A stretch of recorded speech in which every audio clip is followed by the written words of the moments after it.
guys! Today we'll be recapping a story called I Became the Obsessive Villain's Babysitter.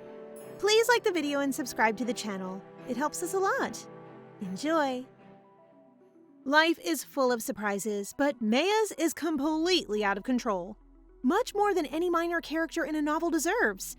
She's on the ground, shaking and terrified, staring at the unconscious form of the man she just knocked out. This isn't just any man, though. It's Duke Rakha Aintia, the worst villain in the novel. He is a wicked guy who will imprison the female protagonist and assemble monsters to revolt against the imperial family. Just then, the twins, Aisha and Delkine, Rakhal's equally evil siblings, have just found her. It's much worse because the kids are certain she murdered their brother and won't let her off the hook. Now, let me tell you how it all happened. Our girl transmigrated within Meia's body around a half hour ago, when she died after falling down the stairs. She has no idea where she is and begins to wonder why temple priests and priestesses are staring at her when a priest addresses her as Meia, a character from the novel The Flower of Shakir, which she was reading when she died. She feels lost and certain that she is dreaming until the priest explains that they are in a prayer room as she commands, and that today is the day she will bless the emperor with her awakened powers. The pieces are starting to fit together, and she has come to face the chance that she is, in fact, Meia. And if her memory of the novel is correct, she will be bestowing her blessings on Emperor Kines today, which will result in her death, in eternal sleep after a year. In an effort to get out, she tells a priestess that she hasn't yet awakened her abilities. However, when the priestess measures her abilities, she begins to glow, proving that she has indeed awakened. Now all the priests and priestesses are waiting for her, the child of God, to perform a prayer. Meia joins them on their knees and acts as if she's praying, but she is truly unable to accept knowing that she has to bless the emperor and suffer for an entire year before dying. She already died a senseless death before, and she refuses to let her new life end in vain. So she decides to flee while everyone is still bowing their heads in prayer. While everyone is stunned, Meia hurries to the front door and even says her goodbyes. She is not going to become a human sacrifice like in the original novel, and she is now on her way to happiness. But that's really easier said than done as they start going after her. Tiritis, the god they worship, appears to her in the form of a bluebird and tells her to stop running aimlessly around the forest and return to the temple. Meia doesn't care and simply tells Tiritis to go away as she concentrates on running, but her stamina is getting low and she decides to find a place to hide.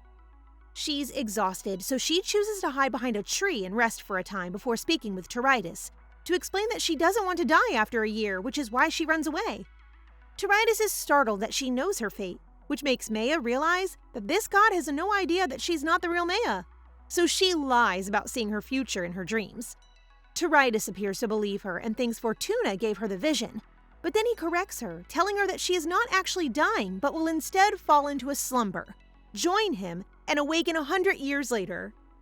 Isn't that the same thing as dying? LOL. Tiritis then tries to make her feel guilty for causing the Emperor of Zaridia to be unable to sleep at the moment. This is because he's been using divine power, and the more he uses it, the more difficult it is to go to sleep, which is why Meia needs to bless him. Since we all know the fate that awaits her, our girl has no intention of doing so and proposes that Tiritis find someone else to help the Emperor, referring to the female protagonist, Reina Adrienne. Tiritis rejects her suggestion on the grounds that only she can address the problem at its roots, and he even offers to ask the Emperor not to use much of his power so that Meia can avoid using too much of her own power. However, Meia strongly declines, and she knows the Emperor will not cease using his divine power because of Rakha, who will bring so much disruption, especially to the female lead. Tiritis continues pestering her, so she has no choice but to use force. She tries to catch the adorable bluebird, but he escapes, and then she spots something lurking in a bush and grabs it, certain that it's Tiritis, only to pause when she hears a different voice and realizes that what she's touching is hair and not feathers. Tiritis, who has suddenly appeared next to her, further stuns her by commenting that she has just grabbed someone's head, so she impulsively slams the head back in the bush without thinking, and that's how she KO'd Rakha. She drops on her knees and begs Tiritis for assistance, but her little helper has already fled. Thankfully, Rakha is still alive when she checks on him, but her problem now is his siblings, who call her a priest and accuse her of killing their brother. Meia tries to explain the confusion, but she can't get through to the kids while they're squabbling. When Delkine orders Aisha to kill our dear Meia, The young girl shows no hesitation in using her black magic, prompting Meia to raise her voice and confidently declare that she will revive their brother. Fortunately, Delkine is persuaded by her comments and stops Aisha from attacking her, explaining that their brother once taught them that adults can save someone's life, just like he did when he revived their pet, Puri. Black magic was undoubtedly used for that, and Meia still can't believe how innocent these evil kids are. Meia and the twins exhaust themselves, bringing Rakha back to a hidden cabin. After putting him in bed, Aisha immediately starts threatening her to bring Rakha back to life. Meia wants to pass the time before Rakha wakes up on his own, so she explains that they will have to assist her. But first, Meia wonders why they have a run-down cabin and discovers that the Aintia siblings use the place whenever they go out to gather the Flower of Shakir, a famous flower with a relaxing effect. The Emperor Kness of the novel uses it to help him relax after using divine power, yet she is unable to figure out why the House Aintia is searching for it. For the time being, she shrugs her curiosity and asks her teeny helper Delkine to get some water in a basin and a towel, while Aisha waits to be assigned a task. Now that she thinks about it, Rakha will almost certainly try to kill her when he wakes up, so she requests that Aisha bring her a frying pan as a weapon. Best weapon Rapunzel can approve! Because Aisha is unsure what it is for, Meia fabricates a story that it is her secret tool for the holy ritual she must perform. Lucky for her, the gullible child buys it, and off she goes, with Meia gently reminding her to keep it a secret. It's already dark, and she's put the kids to sleep from all the tasks she's assigned them while she checks on Rakha, who hasn't woken up. She opens the window as an escape route and approaches Rakha slowly with the intention of hitting him with the frying pan before running away again. But Tiridas arrives just in time to prevent her from carrying out her evil plan. Meia tries to get him to stop talking, thinking the twins would wake up, but it appears that only she can hear him. This realization makes her eyes sparkle, and she appears ready to attack the unfortunate guy. Tiridas says that she might end up really murdering Rakha if she uses her full strength, and again begs her to just retreat back to the temple. But Meia confidently declares to Tiridas that she intends to alter her fate. Tiridas, realizing that our girl means business as she swings her frying pan at Rakha, concedes defeat and swears in his own name to promise that he will not let her die. Meia calms down, puts down her deadly weapon, and asks why a god would be concerned about Rakha, a villain, when all Tiridas has to say to guarantee her is that Rakha is important. It's morning, and Tiridas is staring at Meia, who has fallen asleep in a chair, wondering what became of the shy, quiet girl he once knew. He even made her physically stronger than most people because she appears fragile and should return to him when she is 25 years old. It turns out Tiridas was being serious when he said Meia could kill him. Tiridas holds Fortuna responsible for revealing Meia's future, and now that she's resisting it, she is adding further complications to her destined connections and path by becoming intertwined with Rakha, who wields dark magic. Tiridas has given up trying to persuade our girl and flies away, waiting to see what the future has for her. At long last, the dashing Rakha opens his eyes, throbbing head and all, then recognizes the still slumbering Meia as the woman responsible for what happened. He gives out a sinister vibe to remind us that he's the bad guy, and he's currently plotting out various ways to murder Meia. However, he hesitates, wondering why he overlooked Meia as a threat the first time he spotted her in the forest. He assumes it was due to the fact that she appeared so weak, or perhaps it was love at first sight? Kidding. Anyway, he wasn't knocked unconscious, but when Meia stroked his head, his strength vanished and everything became tranquil, much like when you smell the Flower of Shakir. Rakha grabs her hand and his uneasy feelings reappear. The drowsiness has returned, so he rolls out of bed and chooses to check on the twins first, when he bumps into Meia's weapon, Mr. Frypan. He then visits the twins' room where he gets greeted by Aisha's dark magic, which he effortlessly avoids. Aisha's shock at seeing him alive prompts her to alert Delkine to the fact that the wicked priest had truly brought him back to life. Then, they briefed Rakha that Meia saved him by using the basin with water. And even though Aisha is supposed to keep this a secret, she ends up spilling the beans about the holy pan and Meia's holy ritual because, well, kids can't lie. Rakha can only think of one possible explanation, and that is Meia's planning to poison them with her cooking. She doesn't look like an assassin, but he still has reason to be wary of her because she might be an enemy with a grudge against him, just like many others. So he decides to watch her for now. Meia has finally woken up and has seen that Rakha is no longer at the bed. She fears he has already killed her, and so she approaches a mirror to see if she transmigrated as someone else already. You're still Meia, and no, you didn't die, silly. The first thing she wants to do now is eat, and so she steps out of the room and finds Rakha standing in front of the door, holding her freshly cleaned frying pan. She awkwardly says good morning and apologizes for accidentally knocking his head to the ground. Rakha merely gives her a smirk and asks if that's all she needs to apologize for, to which she should respond yes, given she can't disclose that she planned to hit him with a frying pan last night. Thank goodness the twins have woken up and interrupted their conversation. Meia is relieved to see Aisha and greet her a happy morning, but quickly takes it back when this grumpy little girl asks her furiously why she hasn't left yet.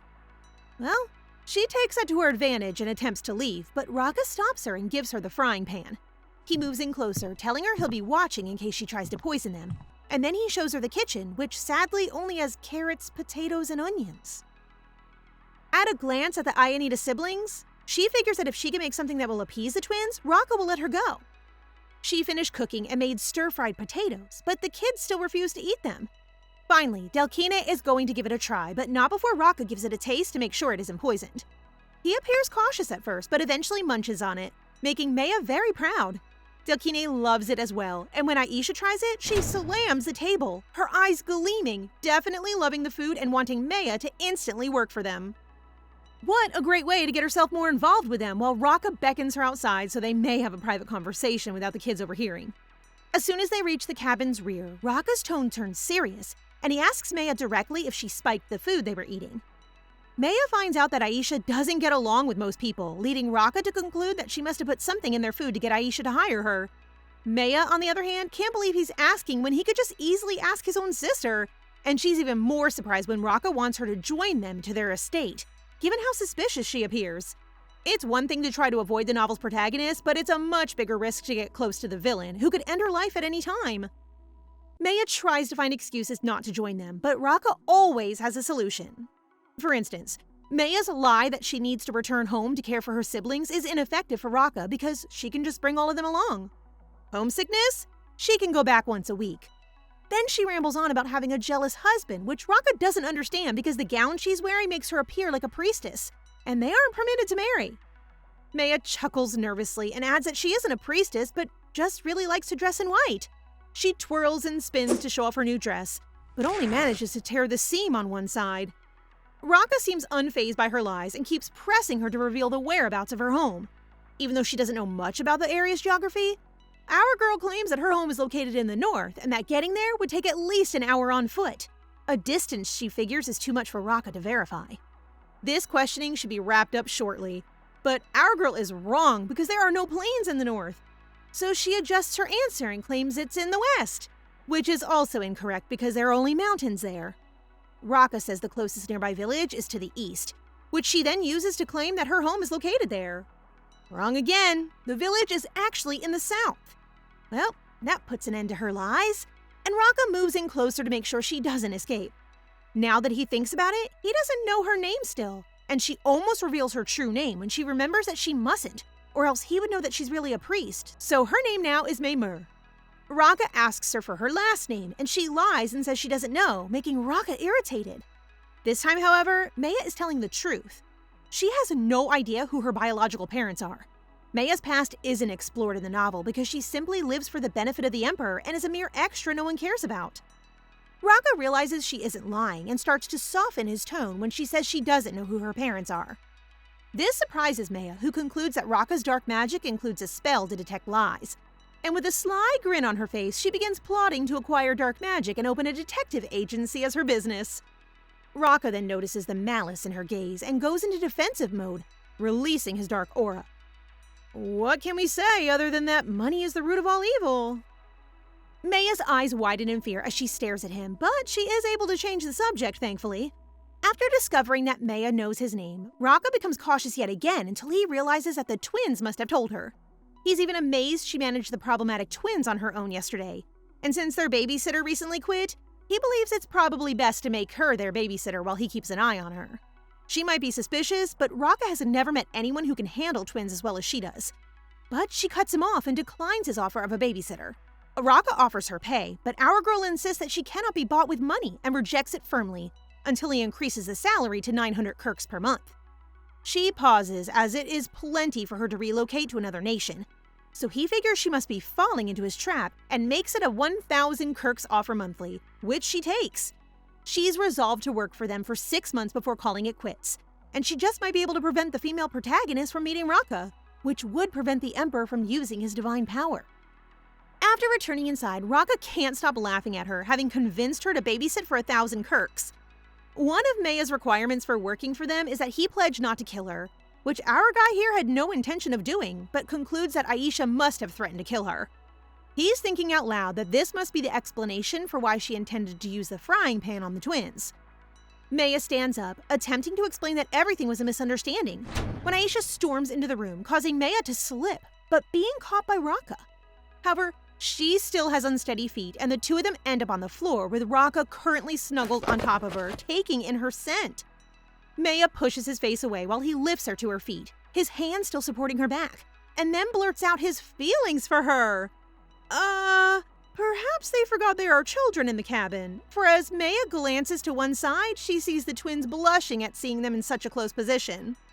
Meia manages to push Rakha away from her and starts explaining, but as usual, she's unable to interrupt when these two kids are having an argument.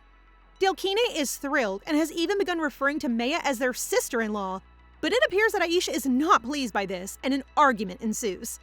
Meia wants to stop them, but Rakha is snuggling up to her again. When she tries to call his name, he turns to gaze at her with such affection that she can't help but feel her cheeks burning. Staring at Rakha's face makes her feel as if she's being charmed, and he even enjoys it when she calls him by his first name. He continues to snuggle while she watches the two children fight violently, so she urges Rakha to intervene before the situation gets worse, but he is too high to care. When Aisha realizes how much of her hair Delkine has pulled out during their fight, she becomes even angrier. But Del, like any other child, blames her for starting the fight by pulling his hair. Aisha releases a dark energy, showing him that he cannot compete with her strength because he is unable to use dark magic. Meia's worries increase as she watches Aisha get more serious, but when she informs Rakha about it, he just smiles at her as if nothing is happening. Aisha unleashes her strength to strike at Delkine, but it seems he's used to this kind of thing by now since he easily avoids it, which instead flies in the direction of Meia.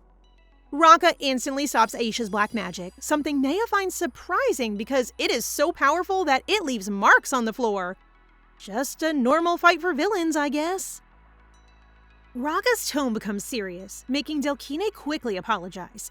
But Aisha remains silent as Rakha explains that she will be punished for using her dark magic, and reminds her that she can only use her ability when her life is at stake. Aisha is quick to explain that their fight started because Delkine stated their big brother and the priest are going to marry, which confuses Rakha. She hasn't stopped yelling at him, demanding to know when did they become a couple and if he has any intention of actually marrying her. While Meia is trying to process what she is hearing, and based on her experience reading fantasy novels, she may be about to become the villain's victim. Meia rushes in front of them and tries to explain everything, but before she can begin, Rakha cuts her off, saying that she doesn't need to because he knows that she cast some sort of spell on him that transformed him into such a mess. It sounded so much like a pickup line that the kids started believing the two were actually dating. Now that they are alone, Rakha questions Meia about what she did to him, but she has really no idea. Knowing that Rakha's lovey-dovey moment for her wasn't entirely of his own doing, Meia begins to wonder if she actually does have the ability to manipulate villains. Rakha did not pry, but he plans to investigate her true identity when they get back to the manor. And Meia fears that he would send her back to the temple if he discovered the truth about her being a priest. Rakha approaches her when she doesn't respond, hoping she'll finally tell him her true identity before they return to the house of Ainita. This implies that once the investigation begins, people will know who she is, which doesn't bother Meia until Rakha explains that if she turns out to be untrustworthy, everyone will oppose her and perhaps kill her. Rakha, on the other hand, has no intention of killing her because she is the best person to care for the twins, whereas Meia has made her decision. She can't go back now and has to work as a sitter to retire early, so she wants to be sure Rakha is serious about hiring her. While the two of them are in agreement that she will be working as a sitter, Meia notices that no formal agreement has been made. Rakha sits down, realizing he has grown impatient to learn the truth about her identity, but deciding to put that curiosity aside for the time being in order to focus on making sure she'll come with them. Delkine interrupts them with a troubled expression to report that he has found no blooming flowers of Shakir anywhere. Rakha chooses to investigate a different area that Del probably overlooked, and he requests that Meia come along, but she flatly refuses. Going outside isn't a good idea for Meia because the temple is still looking for her, but Rakha demands to know why and agrees to let her stay in the cabin if she explains why. Well, Meia uses her ripped dress as her reason and firmly says she is a homebody, which isn't really a valid reason for Rakha. Thankfully, her little angel Delkine swoops in to help her out, telling his brother that, in keeping with what he has taught them, he must honor their agreement and let her stay. Then Meia backs it up by saying that Rakha will undoubtedly be a good example for him, causing Rakha to sigh and decide to go alone. Delkine brings Meia a drink as she sits by the window, in complete contrast to his grumpy twin, Aisha. And despite his shyness, he apologizes on his brother's behalf and explains that his brother is merely terrible at expressing his emotions. But he can see that Rakha likes her. Meia becomes embarrassed by his statement and tries to explain that she and Rakha are only friends. But Delkine only sees her red face and tears up since he thinks Meia likes his brother too. Then he reaches out and holds both of Meia's hands, telling her that he's never seen his brother gaze at anyone with such tenderness before. Meia tries to reassure him that it's all just a big misunderstanding. But the boy's attention is riveted by the fact that he read this very thing in a book, and now he's seeing the saying, "The eyes are the windows to the soul," played out before his very eyes. Our little guy is a hopeless romantic, and Meia has given up since nothing she says can reach him. Meanwhile, Rakha can only find withered flowers of Shakir, and as he wanders around, he overhears some Imperial Knights talking, and he concludes 3 things. The Ember's delayed blessing ceremony. The Imperial family has nothing to do with the disappearance of the flowers of Shakir, and third, there are no flowers in bloom right now. Since this is the case, he needs Meia, aka Meia, even more, as touching her is the same as consuming a large quantity of flowers, though he has yet to figure out why.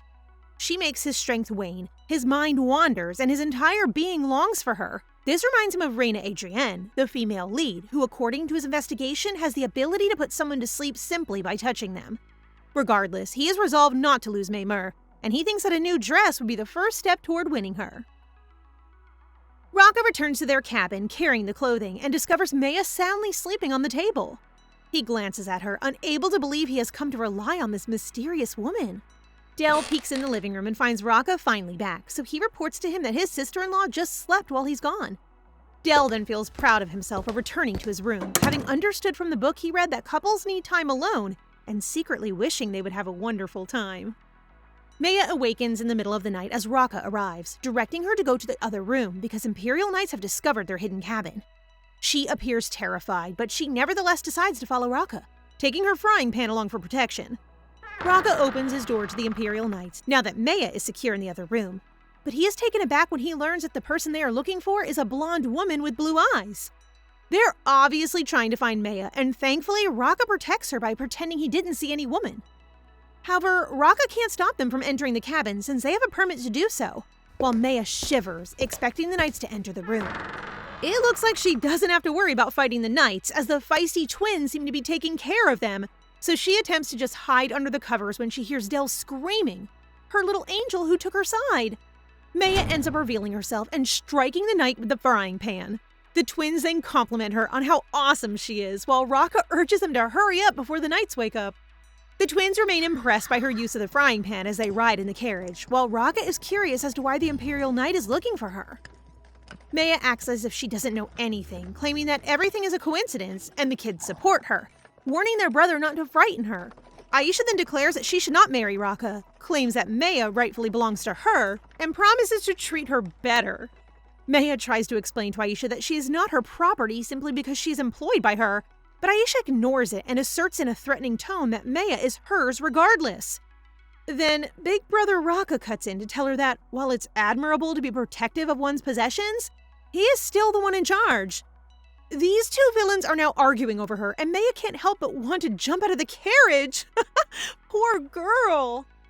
Arriving at their estate, and now that Rakha knows the Imperial family is searching for her, he guesses this is due to her power, which is similar to the Flower of Shakir. He immediately heads to his office to draft a contract to ensure he won't lose Meia without a fight. While Rakha is writing the contract, his personal aide, Sarom Erage, enters to inform him of the good news that a child of God appeared at the Teritis Temple, and her name is Meia. To be labeled a child of God means she possesses incredible power, but it appears that Sarom did not do enough research on Meia, so Rakha instructs him to dig deeper and also look into the background of the lady he brought, Meia. Meia is taken aback when she reads the contract and only sees the paragraph where her income has increased to 1,500 kirks per month. Rakha is pleased with her response but wants to make sure she reads all the terms. Sure enough, she does, and her expression immediately changes as she reads the condition that they should sleep together nightly. Meia has just read the contract aloud, and Rakha realized he forgot to include a clause. But our girl has suddenly taken a very serious and troubled expression and reminded him that she is hired as a sitter, and the final condition is not part of their agreement. Meia glares at him, and Rakha glares back, claiming that he might need her at night, which causes Meia to lose it. She tries to come up with an explanation, but there's only one thing that makes sense. Rakha wants her to join him in bed. She flat out refuses to be his prostitute, which baffles Rakha, and explains that he forgot to specify in the contract that they need to do nothing more than to hold hands. Meia's imagination has run crazy, but she has a point in thinking that holding hands at night will inevitably lead to more. Meia swallows her pride and humiliates herself by saying she doesn't shower before bed, only washes her hair once a week, has terrible sleeping patterns, and worse, spits while asleep, all in an effort to make Rakha feel disgusted and remove the final condition.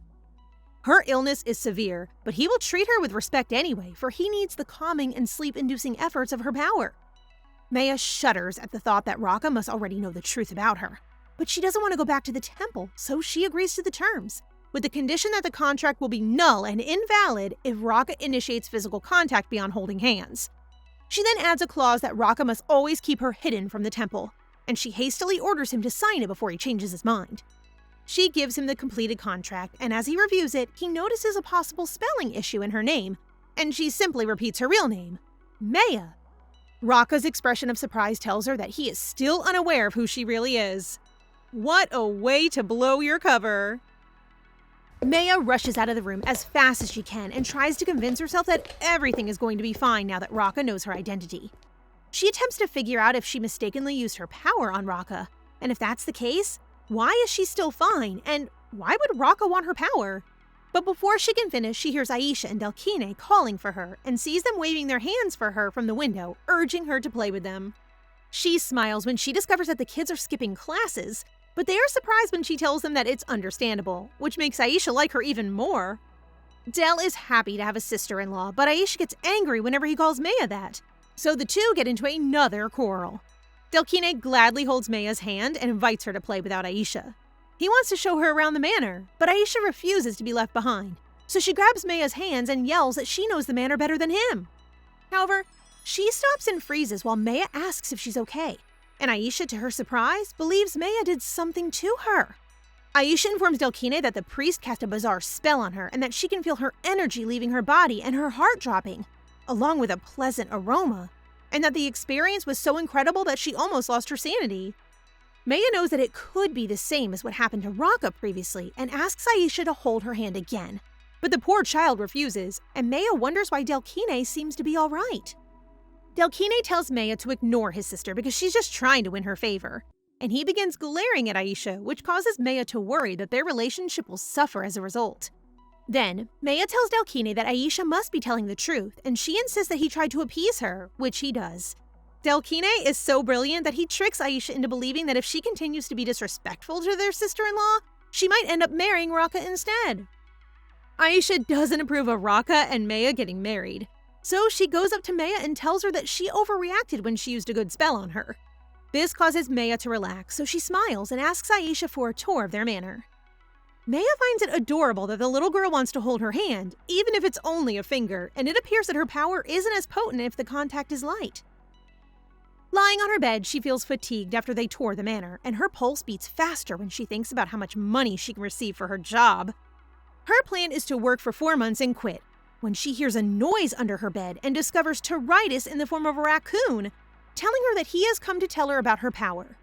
He says that the unusual occurrences she's having lately with the people around her are a result of her not blessing anyone. Her power is comparable to that of the Flower of Shakir, which has a calming effect in small doses, but stimulating effects in high doses. In other words, it's like drinking a love potion. And because she hasn't given out a single blessing since her power awakened, her power is leaking just through physical touch. So Tiritis suggests that she bestow a blessing to get rid of it, which is not an option for our girl, so she threatens him to find a different solution. Poor Tiritis trembles in fear, but he informs her that if she has a holy item, some effects of her power will be blocked off, and it will only have a sedating effect. Toritis is hesitant to get the holy item for Meia, but he eventually agrees to find one for her. Before he leaves, Meia asks if there are any negative effects on her if she uses her power by touching someone, and Toritis reassures her that it doesn't, as long as she doesn't bestow a blessing. She then learns that her touch can only affect people with specific abilities, such as divine power, holy power, and mana, which explains why it isn't working on Delkine. She feels so exhausted after learning her power, but she doesn't want to regret anything now and only wants to focus on her job. She then falls asleep while thinking of a plan for when she starts sleeping with Rakha. A servant wakes her up and introduces herself as Rita, telling her that Rakha has called for her. At this point, there's no turning back, and Rita can hardly wait for her to change into her nightgown and accompany her out the door. Meia tries to convince Rita that it isn't what she thinks, but Rita's enthusiasm wears her down, and she eventually gives up. The way she gives up explaining to everyone is hilarious. Rakha greets Meia in his room, and as she follows him inside, she tells herself to avoid contact as much as possible until Toritis returns, or her touch will become a stimulant. Rakha sits on the bed and casually invites Meia to lie down next to him. Noticing that she is still wearing a robe, he reminds her that his room is warm and she may simply remove it, but the robe will remain on since she's wearing the nightgown the servant prepared for her. However, Rakha is getting suspicious, thinking she has a weapon or something hidden under her robe. Meia chuckles, confirming that she has nothing on her, and sits alongside him while Rakha brings up the subject of her escaping the temple, and tries to console her by saying if it were him, he would try to hide from them as well. It's the first time she's ever heard Rakha console her, and it gives her hope that he's not as horrible as the novel makes him sound. But then Rakha goes back to his old self, asking why she's making such a silly expression, which causes Meia to become annoyed, and Rakha to giggle with relief that she no longer appears nervous. He then lies down, aware of her discomfort, but reminds her that they need each other, so this not-so-naughty guy urges her to lie down as well. Meia has to avoid contact and requests 2 more days before they sleep together, just long enough for Toritis to deliver her the holy item. She claims she hasn't gotten paid yet, thus this isn't a violation of contract, which irritates Rakha. Meia approaches the door, but Rakha stops her, looks into her eyes, and expresses his worry that she must come sooner than 2 days if he truly requires assistance. Now that she can see Rakha's face well, she notices how tired he is and wonders how long he has been unable to sleep. He then raises his voice, his expression desperate, which surprises Meia, so she agrees that she will come, making Rakha to calm down. He still doesn't understand why she's hesitant when all he needs to do is hold her hand, which he attempts to, and in an instant, Rakha's face flushes while calling Meia's name. She hastily shoves him away, causing Rakha to return to his old self, unable to figure out that a little hand touch could trigger his mind to blank. Meia discovers that the intensity of her powers equates to the amount of touch she makes with the other person, which explains why Rakha merely wants to hold her hand, but it appears that even that is too much. Rakha lets her go, and after she's gone, he feels ashamed because what he felt for Meia earlier was desire. He then hears a knock on the door, which reveals a poor, sleep-deprived Aisha. Those who use dark magic will make one's body weaker to make their power stronger, but this will end up making the user more fearful and anxious. Rakha tried to protect the twins from the influence of dark magic, but the former Duke and Duchess insisted on giving them an abusive education. They are taught that any sign of weakness is unacceptable, and that they must endure hardship in order to grow strong. Thankfully, Rakha was able to chase them out after he became an adult through performing a forbidden spell. Yet, he still regrets that the twins had to experience such training. Such a caring brother! Rakha wants Aisha to refrain from using her dark magic, but this little girl is really stubborn. He laughs warmly as Aisha boasts that, according to Sarome, she is just as stubborn as he is. They are cute when they're not fighting. He puts his baby sister to sleep in his bed, and she seems to like her time there and starts feeling sleepy. Perhaps because his bedroom has a pleasant aroma. She doesn't know exactly what it is, but she recognizes the scent, and a minute later, grumpy little Aisha is back. She can't believe he slept with Meia. A weird love triangle. It's a peaceful morning for Meia, or so she thinks, until Rita bursts into her room in a panic, stating that Aisha disappeared. Okay, it's not that serious. She just can't be found in time for etiquette class like she does every single time. After agreeing to help, Meia heads out onto her balcony where she spots Delkine bearing a little animal. Meia's situation is becoming increasingly bizarre, but she decides it's better not to show Rita when Aisha suddenly appears in her room and demands to know if she really slept with Rakha. Rita's red face has Aisha convinced that Meia slept with Rakha, and now she's crying because she feels betrayed and wants to sleep with her. After realizing she has little control over the situation, Meia makes a rash promise to sleep with Aisha from now on. Sarome then enters the room, urging Aisha to go to her class or else he could report it to Rakha, which actually works, and so Aisha departs, but slams the door. Now that the problem has been solved, Sarome introduces himself to Meia, and they discuss her schedule, but he makes it clear that her main responsibility is to keep the kids out of trouble. He takes her on a tour of the residence, and they arrive at the children's room just as Countess Taytess exits. Sarome introduces Meia to the Countess, but the Countess instantly ignores her and mutters something about how Meia is a slave. Sarome overhears Countess Taytess and corrects her that Meia is not a slave, provoking the Countess to become intrigued about Meia's origins. Sarome obviously doesn't know because only Rakha knows her true identity. But now that neither Sarome nor Meia are answering her questions, she smirks and criticizes Meia, presuming she's from the slave market, leaving Meia with no choice but to speak up before this discussion becomes problematic. Meia smiles nicely, asking the Countess to leave and saying that they should meet again next time. But the Countess talks back, scaring Meia that she might not even get another chance, and then brushing it off as a joke. Well, the Countess did claim she was joking, so Meia laughs sarcastically, causing the Countess to shiver in rage and prepare to slap Meia when the twins rush to her rescue. The Countess quickly pats Meia on the shoulder to reassure the twins that they're on good terms. But this backfires when the twins mistake her pat for a hit, just in time for Rakha to hear everything. Look at the Countess's wide smile as she tries to persuade Rakha that it's all a misunderstanding, and that the twins are merely making up stories because they're angry as she scolds them for being late. The twins are getting themselves into trouble in helping Meia, so she steps in and reveals that the Countess actually did try to attack her and labeled her a slave, and Sarome backs her up on this. They've heard enough, and now the siblings are debating about how they should just kill the Countess, with Aisha suggesting that they turn her into powder, which isn't too far-fetched considering that they're a family of villains. Meia quickly grabs Rakha's shoulder and urges him not to kill the Countess, while our guy here is dazedly listening to her. She doesn't want to witness someone turn to powder, so Rakha gives her a choice, asking if she wants the Countess to melt or if he can simply blast her. Just another level of misunderstanding. Meia rephrases her request and begs him not to kill anyone in any way, before blushing at Rakha's explanation that he's acting this way because he doesn't want to see anyone close to him, especially her, get hurt. Okay, lover boy. Then she begs again, telling him it's for his own good, and Rakha, with his softest smile, finally agrees to spare the Countess. Meia then releases her grip, causing Rakha to return to his normal self. And you may wonder why Rakha's little rival has been so quiet? Del is keeping her mouth shut. Poor Aisha. And good job, Del! Meia has joined the siblings for a meal, and Delkine notices that Aisha is once again only eating meat, so he offers her some potatoes, but she angrily spits them out onto her plate. Meia teaches her that others would not like it if she spit her food in public without a napkin, and Aisha responds by slamming the table, assuming that this means Meia doesn't like her and won't sleep with her. This comes as a surprise to Rakha, and the mood immediately shifts. Upon hearing that Meia had agreed to sleep with Aisha, Rakha's attitude quickly soured.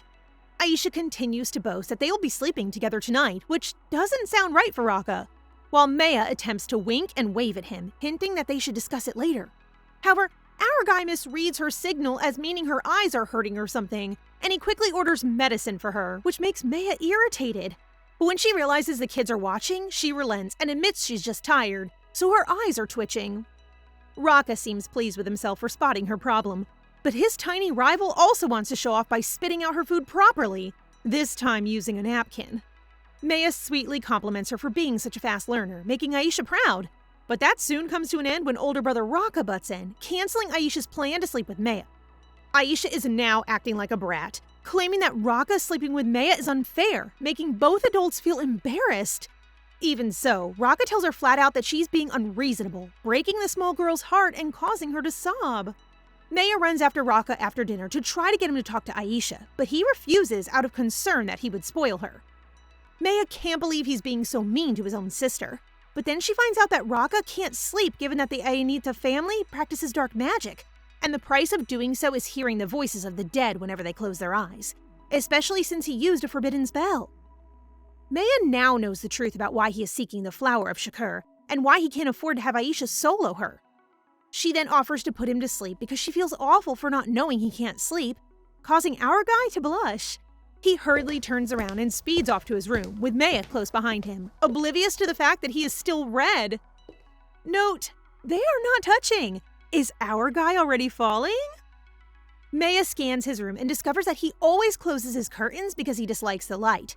She also finds out that he only uses the Flower of Shakir every 2 or 3 days since it is so difficult to find, leading her to suspect that his villainous behavior in the novel is a result of his lack of sleep. He invites her to lie down on the bed with him, but she quickly declines, saying that she is perfectly comfortable sitting on the chair. If that's the case, he plans to just call her back at night because he can't go to sleep if anyone is watching him. Now that she thinks about it, it is better to sleep with him now so he doesn't have to call her later at night, and because she's so anxious, she lets in some fresh air by opening the curtains. While she's at it, Rakha gets up to get changed, and she blushes as she tries to convince herself that she didn't actually see him undressing. Rakha caught her in the act, and our girl panics, explaining that she only saw a buff butterfly. Well, the most muscular butterfly she's ever seen. She then goes to the balcony to refresh her mind and closes her eyes to enjoy the fresh air. But little does she know that Rakha is spying on her. He suddenly opens up that it is amazing to see her unwind by closing her eyes, adding that he can't remember the last time he felt completely calm because he's always anxious trying to sleep. She recognizes Rakha's softer side at that instant and recalls the time when Aisha touched merely her finger and assumed the same thing would happen with Rakha. She then shows him how to hold her finger if he wants to, but he complains that her hand is too small in comparison to his hands, making it difficult for him to hold just her pinky. She then has him lie down on the bed while she makes a slight contact with his finger with her pinky, and as soon as he closes his eyes, he feels a wave of calm wash over him. He had given up hope of ever being able to relax again, and he is grateful to her for bringing back feelings of lying in the sun with his eyes closed.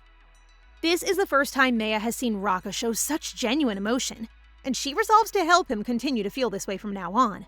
But she becomes shy when she notices his confused face. She changes the topic and stands up to close the window, all the while reminding herself to keep her distance from the novel's characters. Even if Rakha softens up like a lamb at her touch, he is still a villain, and she reminds herself that his handsome look is only given since he is the second male lead. She resolves not to be fooled by his looks and never fall for him. Ever? Meia lies down on the bed next to Rakha, touching his finger as she did before, but she soon grows tired and closes her eyes as well. When she opens them, she is shocked to find Rakha on top of her, smiling and asking if she is awake. Meia, assuming that she makes more physical contact with him while she is asleep, begs him to move, but he is clearly out of his mind and refuses to let her go. Meia knows he will regret this later once he returns to his old self, but despite that, he continues to hushedly express his desire for her. She manages to touch his face in an effort to stop him, but he simply grabs her wrist. It's good to see that he's still being a gentleman by obeying Meia's request that he release his grip on her hand. However, getting off her is non-negotiable. Meia is about to give up and cry, so Rakha offers her a pillow since he thinks she's uncomfortable. And while he's getting her one, she sees this as her cue to strike him with her new weapon, the pillow. When he comes to his senses, she apologizes, but he orders her to do it again if something similar happens because that's the only way he will come to his senses. Rakha then suddenly feels dizzy and lies back down on the bed, telling her he needs more sleep and commanding her to lie down next to him and put him to sleep. Meia argues that they slept for 6 hours already, but that isn't long enough for our guy here, so he insists that she honor their contract. She has no choice except to sleep with him, with Rakha's assurance that nothing bad will happen. The next day, Meia wakes up safe while Rakha has gone to work with Sarome when he suddenly speaks Meia's name in front of him. Given that Rakha has asked Sarome to look into their new babysitter, Sarome is well aware of who she is. And so he gives Rakha his report that Meia is from Liberton. And the temple took her because of the prophecy that said that a baby born with blue eyes in Liberton would be dubbed the daughter of God. Liberton is a slum area in the outskirts of the Zerdia Empire where serious crimes are happening. Sarome also heard another prophecy about Meia, and he gave Rakha a piece of paper with the words that Meia will bring stability to Zerdia when her power awakens. It now makes sense to Rakha why the temple keeps the prophecy in Meia hidden, because revealing her means admitting that the Emperor's power is unstable given that he needs the daughter of God. Sarome went on to say that he investigated why she ran away but found no hint, so he plans to question her directly as they have grown close. Rakha stands up and tells Sarome not to bother Meia since he will do it himself. Is this jealousy I'm smelling? Delkine pops out of nowhere, happy to see his sister-in-law. The two of them walk together, and Meia learns that Delkine has just finished his history lesson without Aisha, who skipped class and didn't even eat dinner. Curious, she inquires if Aisha and Rakha normally fight, and gets concerned when Delkine says they didn't before she came along. Meia acknowledges that she is to blame and wants to make Aisha happy, so she asks Del if he knows what Aisha likes other than meat. And this little boy teases her that she must grant him a wish if she wants to know. Delkine beams a genuine smile as Meia accepts, adding that he'll tell her about his wish later. She is then surprised to hear that Aisha, the troublemaker, loves all types of flowers, so she asks Delkine for an area where they can make a bouquet. They've arrived at a flower garden Rakha created for Aisha's birthday, though Aisha isn't permitted to enter for the time being because she's grounded. After Delkine assures her that Aisha likes all the flowers, she arranges them into a bouquet and calls for Del, only to realize in a panic that he's not around. She screams his name and can't find him. She starts to feel guilty about his disappearance until, all of a sudden, he walks up to her and she clings to him, telling him how worried she was. He apologizes and explains that he was only trying to give her a pleasant surprise with the flower crown he made for her. Oh, look at all the little cuts and scrapes on his hands. Meia is so moved by his gesture that she blushes as she expresses her appreciation to him. Delkine eagerly asks her to bend down so he can place the flowers on her head, but they fall to her neck instead, creating a flower necklace, and they laugh together. Looking at him, she can't believe he was portrayed as a troublemaker who was going to end up torturing Reina, and she wonders how his narrative ended because she skipped the chapters concerning the house of Ainita. She shrugs it off, deciding to stay in the moment for now, and they end up making Del a crown flower and one for Aisha. They knock on Aisha's door, and as soon as Meia hands her the bouquet she made herself, Aisha cries and apologizes for ignoring her. Aisha is even more taken aback when she hands her the flower crown she made and places it on her head. They enter Aisha's room and she expresses her gratitude once more and informs him that she was hoping for someone to console her, but no one seemed to care. Meia looks around and thinks it must have been stuffy to be alone in the room, to which Aisha responds that it did feel like she was locked up in her room. This reminds Meia that in the story, the twins were shut up in the tower forever as punishment for tormenting Reina. But now that she's spent time with them, she realizes that they aren't wicked, which makes her concerned for their future. They plan to eat together, but the twins begin squabbling over who will sit with Meia when she can simply sit in between them. The two make peace, and since Meia is in a good mood, she decides to reward them with a good job stamp. The twins are unsure what a good job stamp is, so Meia explains that they will receive a stamp from her if they do something nice. Plus, she promises to grant their wish once they collect 10 of them. The eager anticipation in the twins' eyes as they look forward to Meia's grant of their wish is too precious. They then get a knock from Rita, who tells Meia about Rakha's order to join them for dinner, and then leaves it up to Meia to deliver it to the twins.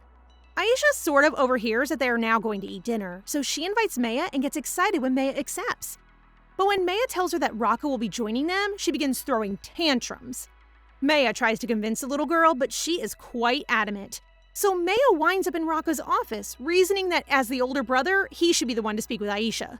However, Big Bro is also stubborn. So Meia tries to explain that Aisha became too furious and that she is concerned that she will not eat anytime soon. As soon as Rakha finds out that Meia is struggling because of Aisha, he prepares to discipline his younger sister, which would only make matters worse. So Meia grabs his wrist without thinking. She's expecting that her magic touch will make Rakha feel all warm and fuzzy again, but he still has that angry look in his eyes. She calls his name, but he hushes her as if he's trying to control himself. But he fails and is now enchanted by her. Rakha is now holding her wrist, leaving Meia with little choice but to step on his feet, which she fails to do. Then Aisha rushes in, furious that Rakha tried to kiss Meia and demanding that he release her. Meia uses the chance to get Aisha to help her by promising her a good job stamp if she can get Rakha to let her go. To get Aisha even more fired up, she declares she will give her 2 stamps. This was not part of Meia's plan, but Aisha becomes overly serious and begins preparing a dark magic spell, forcing Rakha to let go of Meia. Meia immediately urges Aisha to stop, which she does, and as promised, she now has 2 stamps. They all go into Rakha's office for a while, and Meia ends up having to mediate between the 2 stubborn siblings. Meia deserves a raise as she's babysitting 3 children. She is trying to come up with a solution to get along. And because the twins don't have classes tomorrow, she proposes they go on a picnic. Meia introduces the concept of a picnic to Rakha and Aisha, who have never been on one before, and Aisha's eyes light up with excitement.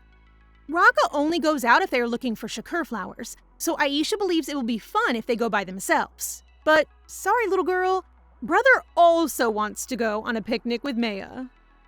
We'll stop here for today, guys. Yes, I know you want more.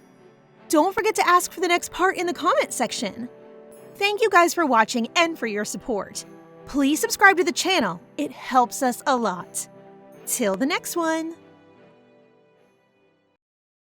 Raka volunteers to look for a spot for their picnic, and seeing that Raka and Aisha appear to be in a good mood, Meia urges them to eat together to discuss more, but that plan flops when Aisha grabs her out of Raka's office. Not that Aisha is still upset with her brother, it's just that he usually doesn't eat while he's busy, which is surprising to Meia given that finding a picnic spot isn't exactly a major issue. Meia has finished for the day and is getting ready to go to bed when Raka knocks on her door. And as soon as he walks in, he feels so at ease smelling her lingering scent that he plops down in a chair to disclose his findings. This guy is pretty serious about the picnic and has done extensive research by reading a whole lot of fairy tale books. When he learns that most people only use their front yards as picnic sites, he takes great pride in explaining that the location is less important than the quality of the time spent together. Cutie. Even though a picnic should be a chance to rest and unwind, Meia insists that it should also serve as an educational experience, particularly for the twins, because she knows Aisha will be disappointed if she finds out they aren't going. So she recommends that he find a location that incorporates nature with historical sites. Raka concurs and has already planned the perfect spot. Now that the picnic's arranged for tomorrow, they decide to do their holding hand things in Meia's room, but because her bed is small, Raka chooses to use the chair. They have arrived at the area, but it is not what Meia had in mind because all she sees is a dark forest. But as she said, it should be with nature and a historical landmark, which is precisely where they are. The Danger Forest, where the dark magic of House Ainita began. This is going to be chaotic. Meia feels sorry for the twins, but danger is what these kids do for fun, so they are very excited and start running around. She totally forgot that these twins aren't your average kids. So now that the plan has failed successfully, Meia decides to roll with it and spreads out the picnic blanket when she is startled by a smiling bug and accidentally throws the picnic basket on Raka's head. His head is already pouring with strawberry juice, which he doesn't mind. But seeing how frantic Meia is, he follows along with her and cleans it off. But when Meia offers to help, he becomes so embarrassed that he decides to rush off awkwardly to wash. That blushing expression with the basket on his head tells me he's falling for our girl. Cutie. Following that, Aisha shows something cool to Meia. And by cool, she means a flower that looks like a hideous monster, but that she finds lovely. She's so sparkly and thrilled to give it to Meia, but she smacks it away as it moves, causing the plant to scream so loudly that Aisha prepares to use her powers when the ground begins to shake with Delkine running towards them. Del grabs Meia's hand, and the three of them sprint as fast as they can as a larger monster plant is now after them. Bet Meia regrets not saying yes to a front yard picnic now. Meanwhile, Raka is washing his face in a river, still confused as to why his heart raced earlier, but then blames Meia's power for it. You're in love. After washing, he discovers some fruits that remind him of Meia, who he knows loves sweets, so he blushingly selects some for her. See? A guy in love! After that, he started hearing the screeching of the monsters, and based on the sound of it, he recognized it as the plant monster known as Lependes. He immediately realized that Meia must be in danger, but speaking of our girl here, Raka notices the trio running, Meia practically crying, Del casually accepting the situation, and Aisha clearly enjoying herself, laughing. Aisha giggling it up is no surprise at all. Just as Raka is about to use his powers to take down the monster that's chasing them, Meia, who is visibly terrified, grabs him and urges him to run away, knocking him completely out of his thoughts. He chooses to kill it later on and is enjoying the chase so much. However, when Raka notices that Meia is really out of breath, he lets go of her without Meia forcing him, which is really a surprise. He kills the Lependes with one shot, making Aisha very proud, while Delkine asks Meia if she's okay, to which she just responds with a smile. Raka presses the same question, and this time Meia begins to sob because she's so scared. This prompts our little girl Aisha to argue with him, claiming that his dark magic frightened her precious Meia. Raka then proposes they take a break and gives Meia the basket with the fruits he picked out. But there's no way Meia is eating it, considering that the whole place is so full of dark magic that even a plant is a monster, so she wants to make sure it isn't poisonous first. What better way to prove that it is truly safe than for Raka to eat one? And while Meia is still grumbling that it might be dangerous, he shoots one fruit into her mouth, which she actually enjoys. Raka smiles as he notices Meia's sweet tooth, making her shy. But she can't argue when he claims she ate all of their cookies. Their sweet moment is abruptly interrupted as Raka hurries over to his chaotic siblings, who touch everything in sight. This leaves Meia all alone, and she begins to flush as she feels awkward about recognizing her own taste preferences from Raka. They're now in a carriage with the twins fast asleep, so knowing Meia has done all the running with the twins today, he asks if she's tired as well, and Meia awkwardly answers she's okay because he helped her earlier. Meia is surprised to hear Raka pose such a question, and joke that he is afraid she would quit due to the tough babysitting labor. That didn't sound like a joke to our guy here, who states Meia can't leave, and then acts grumpy, leaving Meia confused.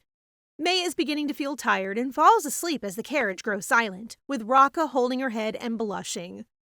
I'm certain that blush isn't the work of Meia's power. Her body was sore the next day as a result of their one-of-a-kind picnic the day before, and just thinking about working today makes her feel miserable. The twins are taking a swordsmanship class today, and the worst part is that it will be outside on the training grounds. Then Rita enters her room, and seeing how groggy Meia is, she opens the curtains and finds that it is pouring outside, as if the gods had decided to give Meia a bad day.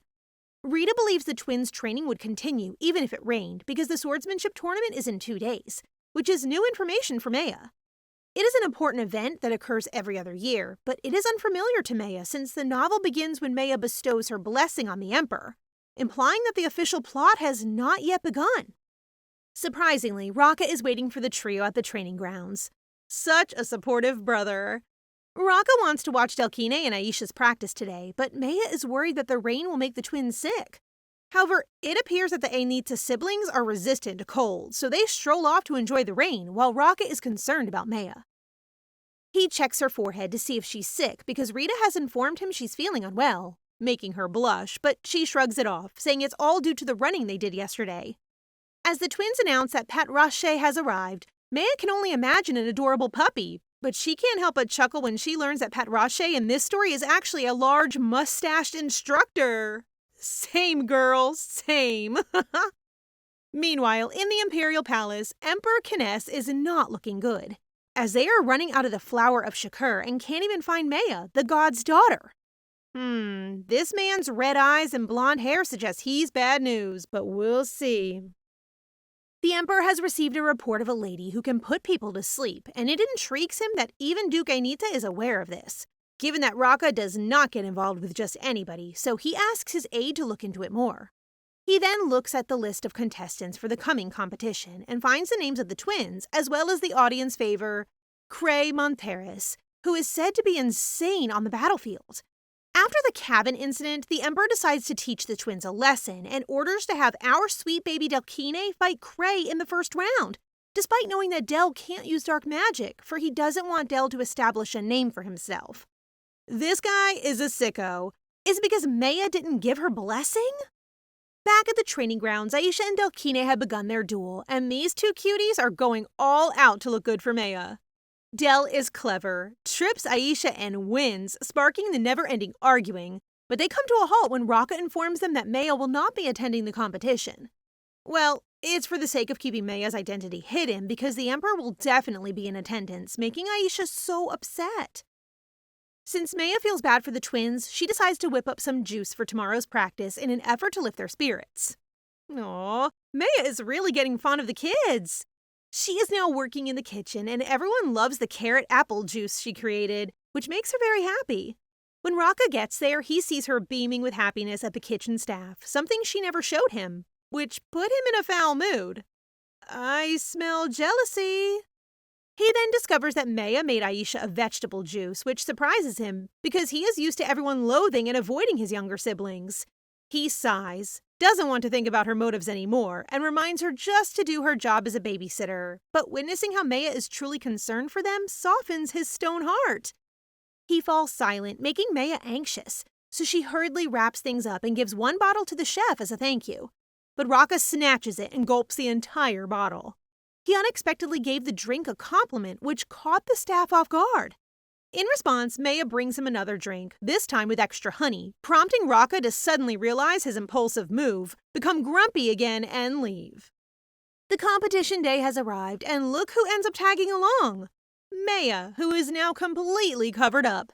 She had no choice but to join them because Delkine used the wish he had reserved for later, and being the responsible grown-up that she is, she was dragged. Rakha orders her not to make promises again to the twins, which she agrees to. They are now waiting for the tournament to begin when Meia observes a lot of blonde-haired, blue-eyed girls, so she decides to simply remove her cloak when the very attentive Rakha catches this and stops her.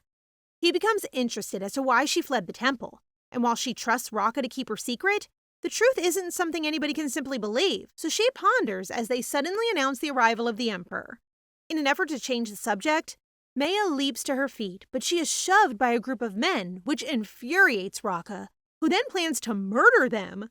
Meia uses her charming energy as the daughter of God, calming Rakha and saving innocent people. Once Meia lays eyes on the novel's male protagonist for the first time, she can't help but go all fangirl, which makes our guy irritable. Or perhaps jealous. Aisha is excited for the tournament to begin, but Del notices that his given sword is strange, so he compares his sword to Aisha's and discovers that his is seriously flawed. He even requests another sword, but the facilitators merely notify him that they do not have any replacement swords for him. To play this dirty to a child? The Emperor is no main lead, really. The Emperor finds it amazing that Delkine uncovers his faulty sword, but refuses to withdraw from the competition, reminding him of the first time he met the twins. He visited the Aintia estate once during the disappearance of the former Duke and Duchess, and the sight of the twins, their eyes purple and expressionless, remains etched in his memory. Your red eyes are more villainous, you know. Knowing Rakha's deep love for his younger siblings, the Emperor searches for Duke Aintia and finds Aisha waving at him from the crowd. He gets confused as to why Rakha is hiding himself and then discovers that Rakha has a companion who is also wearing a cloak, so he orders Viego, his aide, to investigate who that mystery person is. Sounds like trouble to me. Meia is overjoyed when Aisha wins, however Rakha appears unconcerned, noting that her opponent was weak. This makes Meia realize why Aisha is always hungry for compliments, as her brother fails to lavish her with them, so she urges that Rakha be liberal in praising his siblings when they do something nice. Is it Meia's goodness or her stunning beauty that is making Rakha blush so much again? It's likely both. Meia then becomes so pumped up when they announce Delkine's fight that she gets up to see her precious little angel. Oh, Del better not get hurt or else! As soon as Del and Cray start fighting, even someone like Meia, who is completely ignorant in battle, can tell that Del's sword is flawed.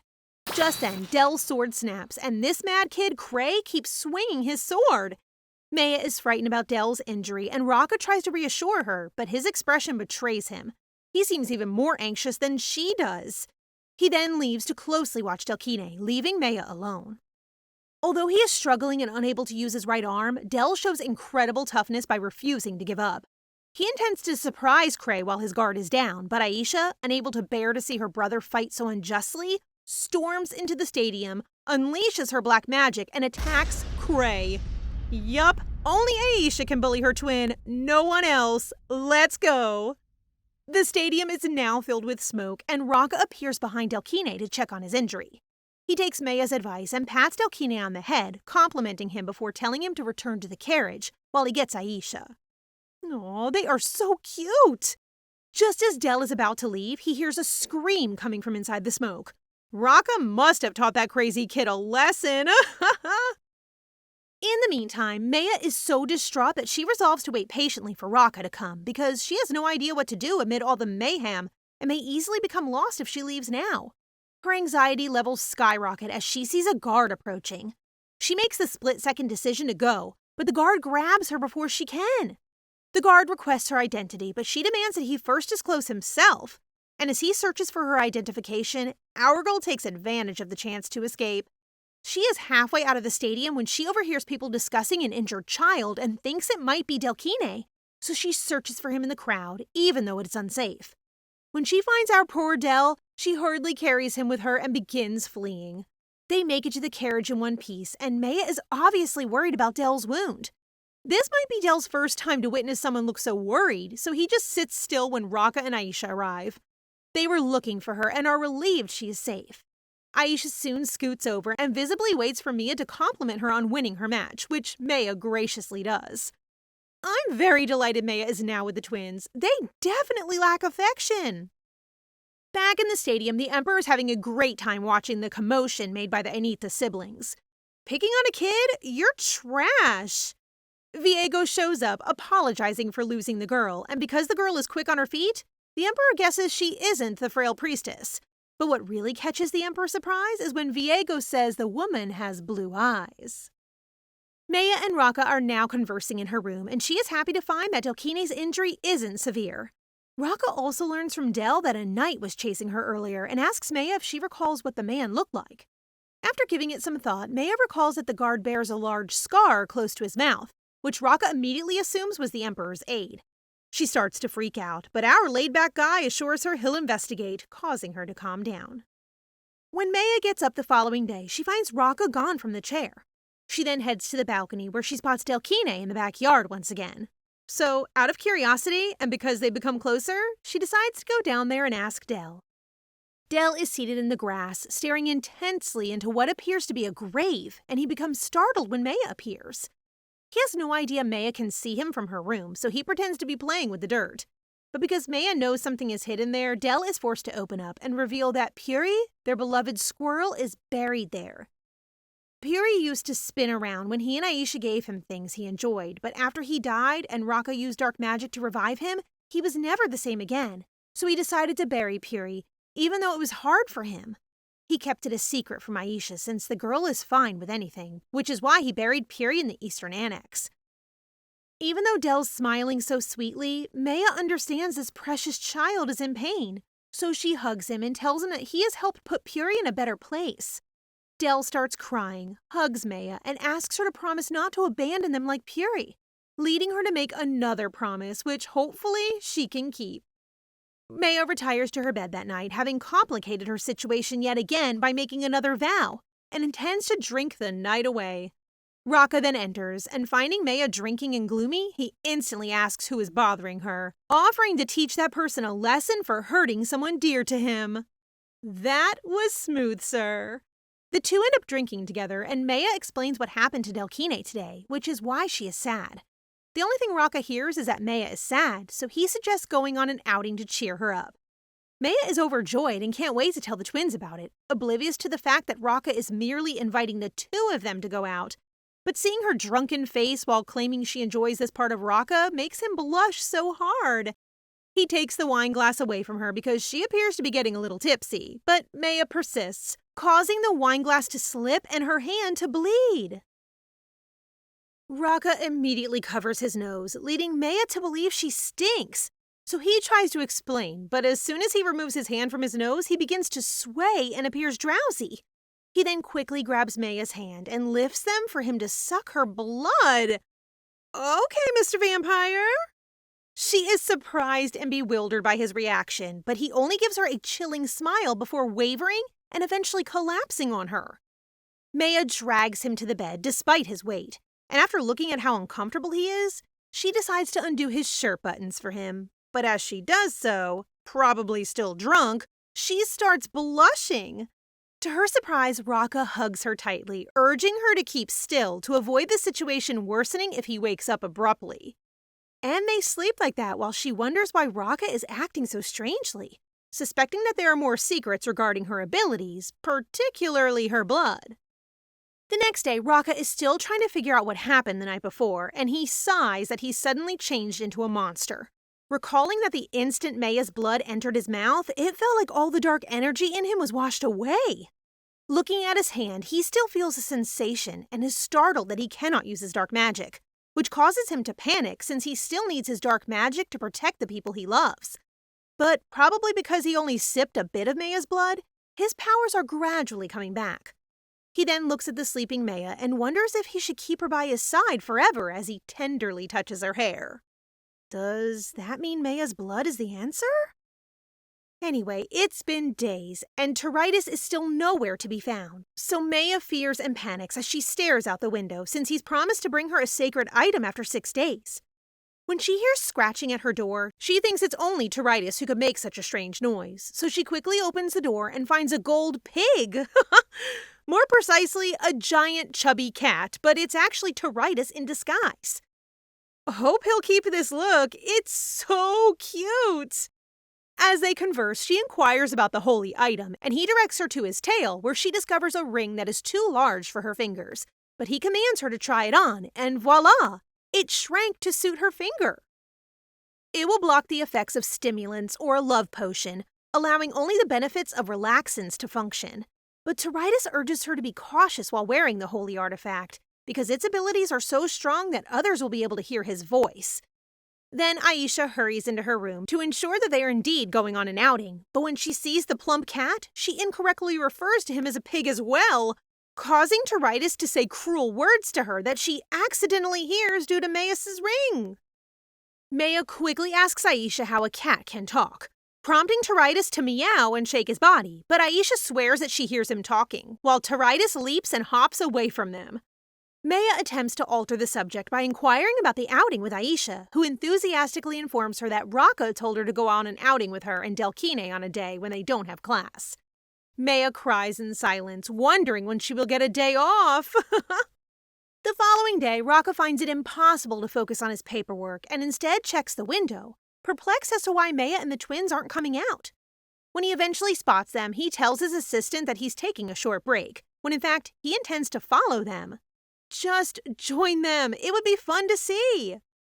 Meia's eyes widened at the sight of the Bisteo commercial district, the largest in the empire.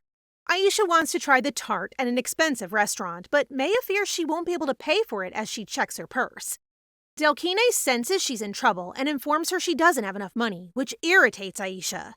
Meia quickly searches for an alternative snack for them and notices cotton candy nearby. She attempts to ask Aisha if she prefers the cotton candy instead, but she rejects, while Del, being kind, tells Meia that he likes anything if it's from her, which causes Aisha to follow him as well. Cuties. So they buy the cotton candy, but Aisha can't decide which color she wants, and then she senses a familiar scent and believes it's from her brother Rakha.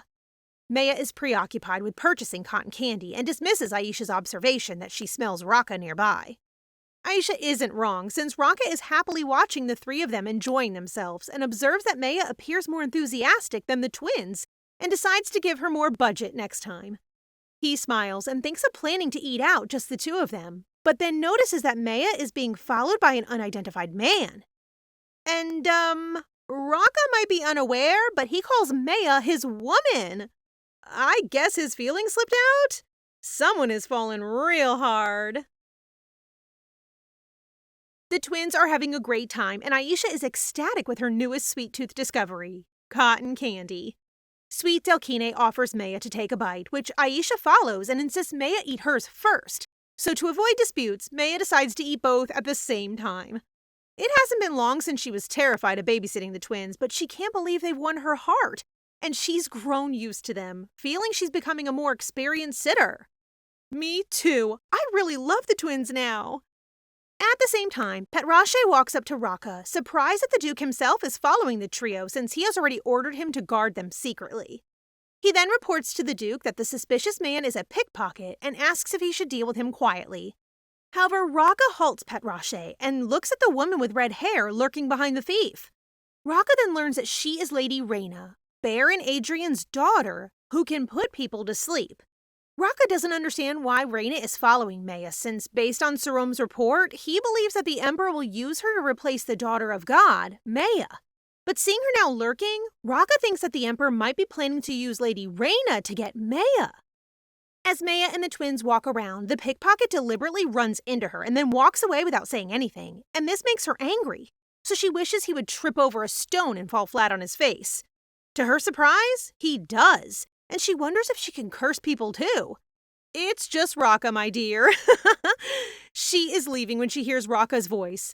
She turns around but finds him not there, so she observes the thief try to stand up, when Lady Reina blocks her, pulls the thief's hair up, and tells him that she has been waiting on the street for days to catch him. Reina is one of his victims, but he tells her that he didn't do anything wrong, and this makes her very angry. So she hits him over the head, knocking him out. Okay, the novel's female lead is a toughie.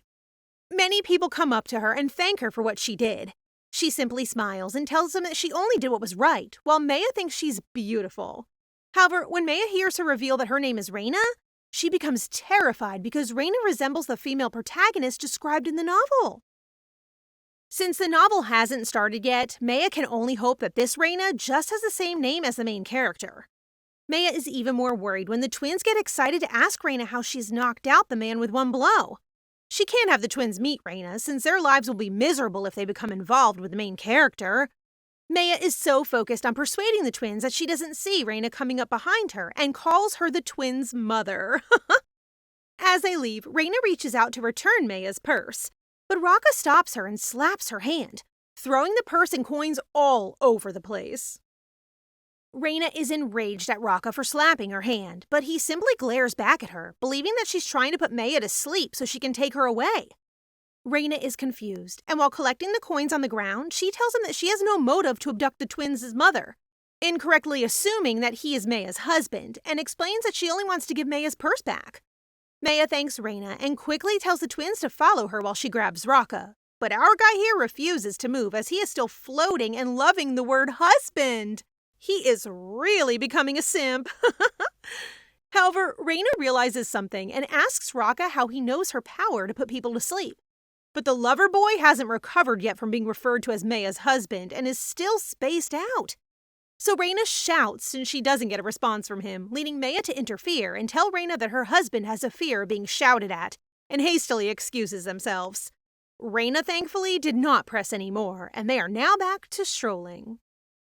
Meia apologizes to Rakha for referring to him as her husband because she didn't have a choice at the time, but Rakha surprises her by saying that he doesn't hate it. She isn't sure if she's hearing him right, so she wants him to repeat it, but they are interrupted by Isha, who is now complaining that she's hungry. The twins are growing cranky due to hunger, but suddenly Del, who is always paying attention, remembers that Meia is broke.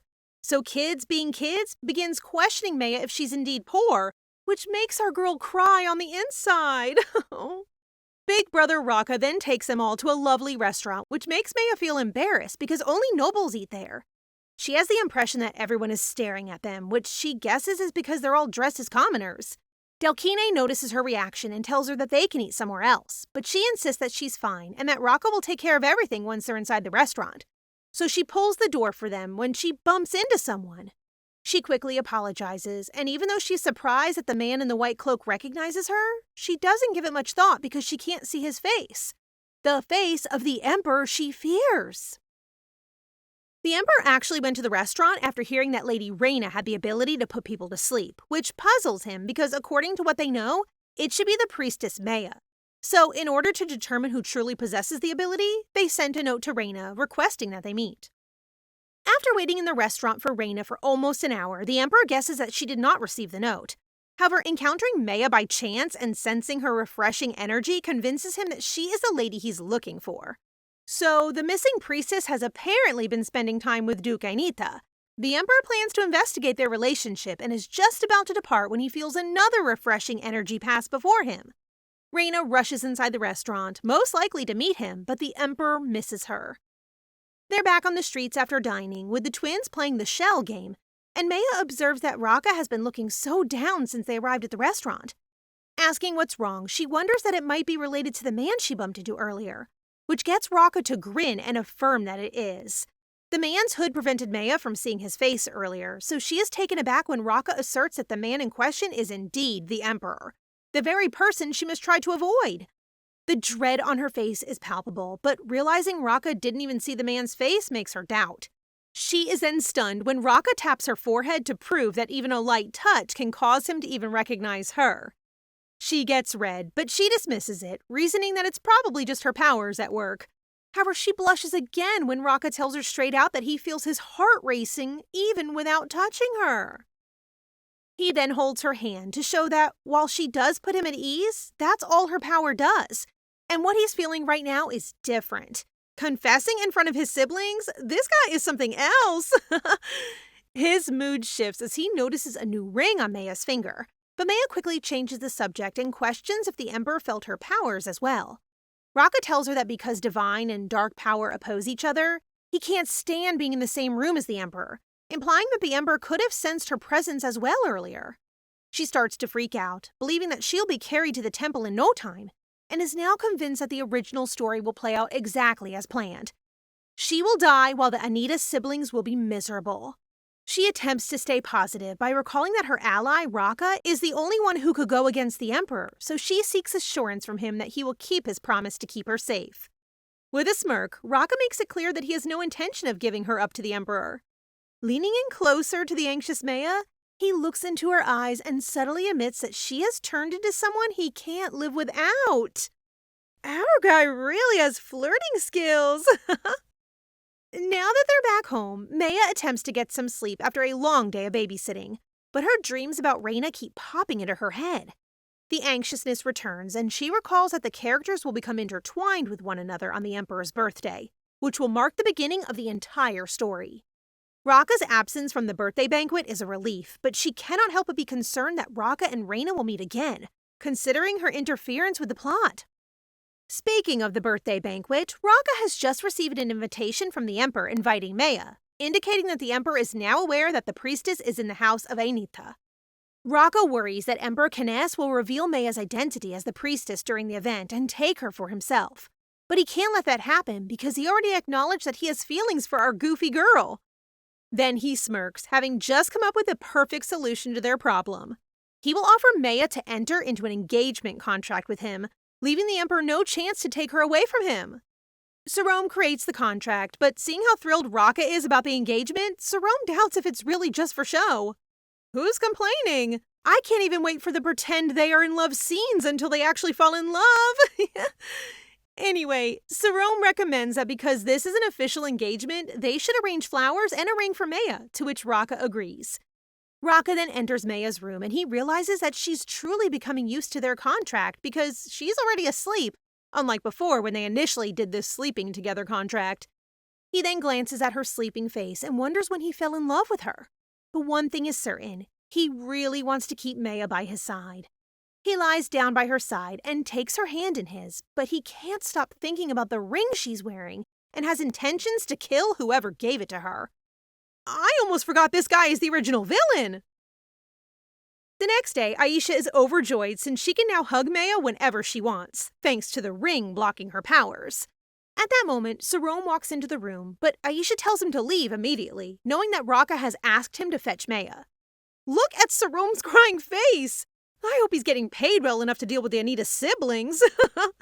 However, Meia becomes concerned because Rakha has never called her in the morning, so she concludes it must be related to the Emperor. Meia has arrived in Rakha's office, and she gets quite nervous when he mentions that they will be discussing not one, but two issues. First, he gives her the invitation letter the Emperor has written specifically for her, proving that the Emperor knows of her identity. She only reads the first sentence, which says she is invited to the Emperor's birthday party, but Rakha can't help himself and burns the letter. Without even reading the entire letter, Meia knows that the Emperor and Reina will meet at the celebration, so she isn't complaining. She simply thanks Rakha for burning the letter because they can pretend they never received it, so she doesn't have to attend. But it seems that reason won't cut it, as the invitation arrived at the house of Ainita through the Emperor's personal aide. Meia's soul just left her body for a split second before returning to hear and be surprised when Rakha says she doesn't need to worry, as he and the twins will be there for her. As far as she knows, the Ainita siblings did not attend the birthday party in the original story. But now she starts to doubt and suspect that maybe they did go but were not mentioned. Rakha did suddenly emerge in the story obsessed with Reina, so Meia believes there must have been an encounter between them that wasn't told in the novel. She is so lost in her thoughts, but now decides that she must prevent Rakha and Reina from becoming involved with one another, because it is when things become complicated. So she agrees to attend the party with the Ainita siblings. Now that one issue has been addressed, he then presents Meia with a bouquet, which shocks our girl. But the scroll with the diamond ring wrapped around it confuses her even more. She then reads the scroll and can't believe it's an engagement contract, making her believe that Rakha has really fallen for her, given his peculiar behavior and smooth lines towards her. However, she refuses the ring, claiming that Rakha is just confused because of her powers, prompting him to question why she rejects his, yet takes a ring from another guy. Meia can't declare it's from God, so she pretends she has always had it in the hopes that Rakha will believe her. But Rakha is more observant than she thinks and knows it hasn't been long since she's worn it. He then sighs and claims that the contract is only a ruse to keep the Emperor away from her. But Meia remains hesitant because he has prepared a ring and flowers for her. She blushes so much as she has misread Rakha's feelings for her and learns that it was Sarome's idea since they still need to follow customs. Girl, you're not wrong. The fake engagement is a good solution, but she wants the contract to be valid for 100 days, long enough for the Emperor to lose interest in her. Rakha appears upset, but accepts her suggestion. That night, Rakha is still upset about the contract and believes it is the man who gave Meia a ring who makes her hesitate to get engaged to him. So he goes out to investigate the guy behind the ring. He is not a guy, but a god. Rakha continues to be perplexed and frustrated that night since he hasn't found any information about the ring Meia was wearing. He starts to wonder if she brought it with her when she escaped the temple, but he resolves to re-examine the ring. When he walks into her room, he finds Meia fast asleep. And what annoys him even more is the ring she has on her finger. Out of nowhere, he senses someone by the window and fears an intruder has mustered the courage to visit his home. As he cautiously approaches the window, he reaches out and quickly catches a golden bird, which he takes to be a messenger bird Meia uses to communicate with her lover. Tiritus, now transformed into a bird, is trembling and terrified for his life, and he doesn't know what to do. He should have kept the chubby cat disguise. However, when Rakha starts to unleash dark magic, it clashes with Tiritus' holy power, inflicting pain on Rakha's wrist. Tiritus seizes the chance to flee, but Rakha quickly closes the window just in time to stop him. After sensing an energy comparable to that from the ring, Rakha evilly smirks and begins to suspect that the mysterious messenger bird is actually the punk's agent secretly communicating with Meia. He's really jealous and overthinking. When Meia calls Tairi in her dreams, the ever-jealous Rakha guesses it's the name of the jerk who gave her the ring. The Duke's agitation wakes Meia, who is surprised to see him trying to catch the bird. She blocks his path so he can't catch the bird, and she asks him what he's doing. He explains that the bird broke into the manor, and that it would be okay if he handled it however he liked. Meia quickly defends the bird, saying that it won't cause him any trouble, but knowing that Rakha won't listen to her arguments, she quickly opens her windows, allowing the bird to escape.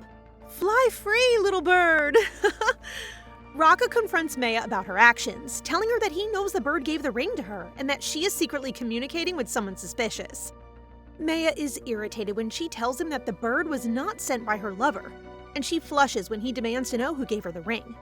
She believes the Duke's obsession grows, so she tells him it is none of his business where she acquired the ring, and that their relationship is purely contractual.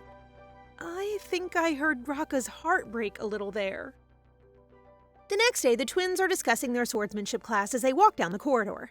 They spot Rakha, and Meia casually greets them, but he ignores her, so the twins console her by telling her not to worry about him. But when he doesn't have lunch with them, she realizes he is really upset. While the trio is eating, Meia is wondering about Rakha, who may have been hurt, and she recalls him looking upset and figures he didn't get enough sleep. She anticipates that he will come to her that night and plans to apologize then.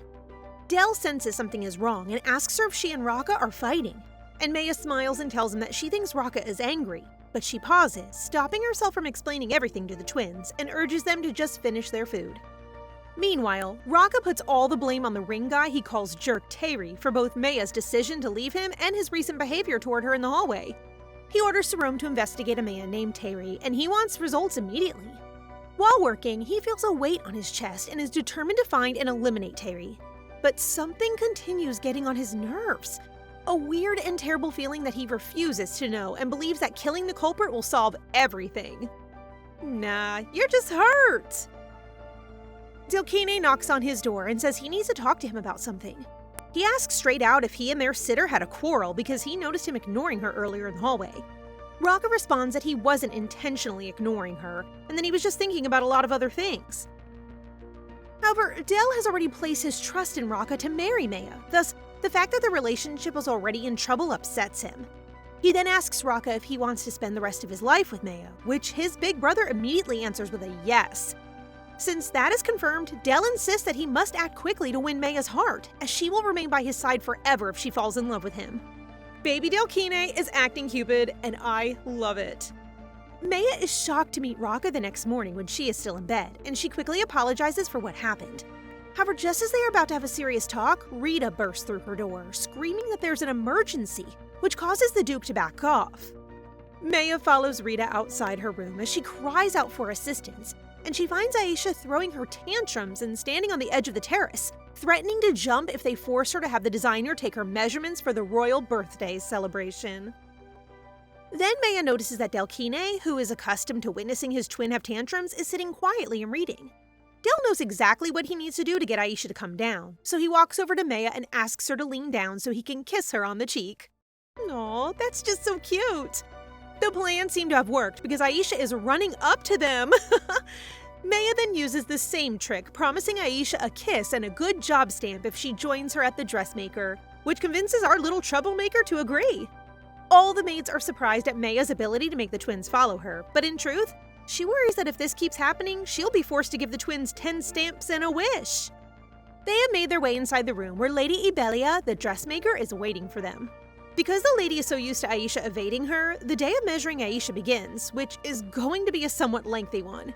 So Meia sits down, eating cookies and witnessing the chaos, thinking that Aisha may dislike people touching her.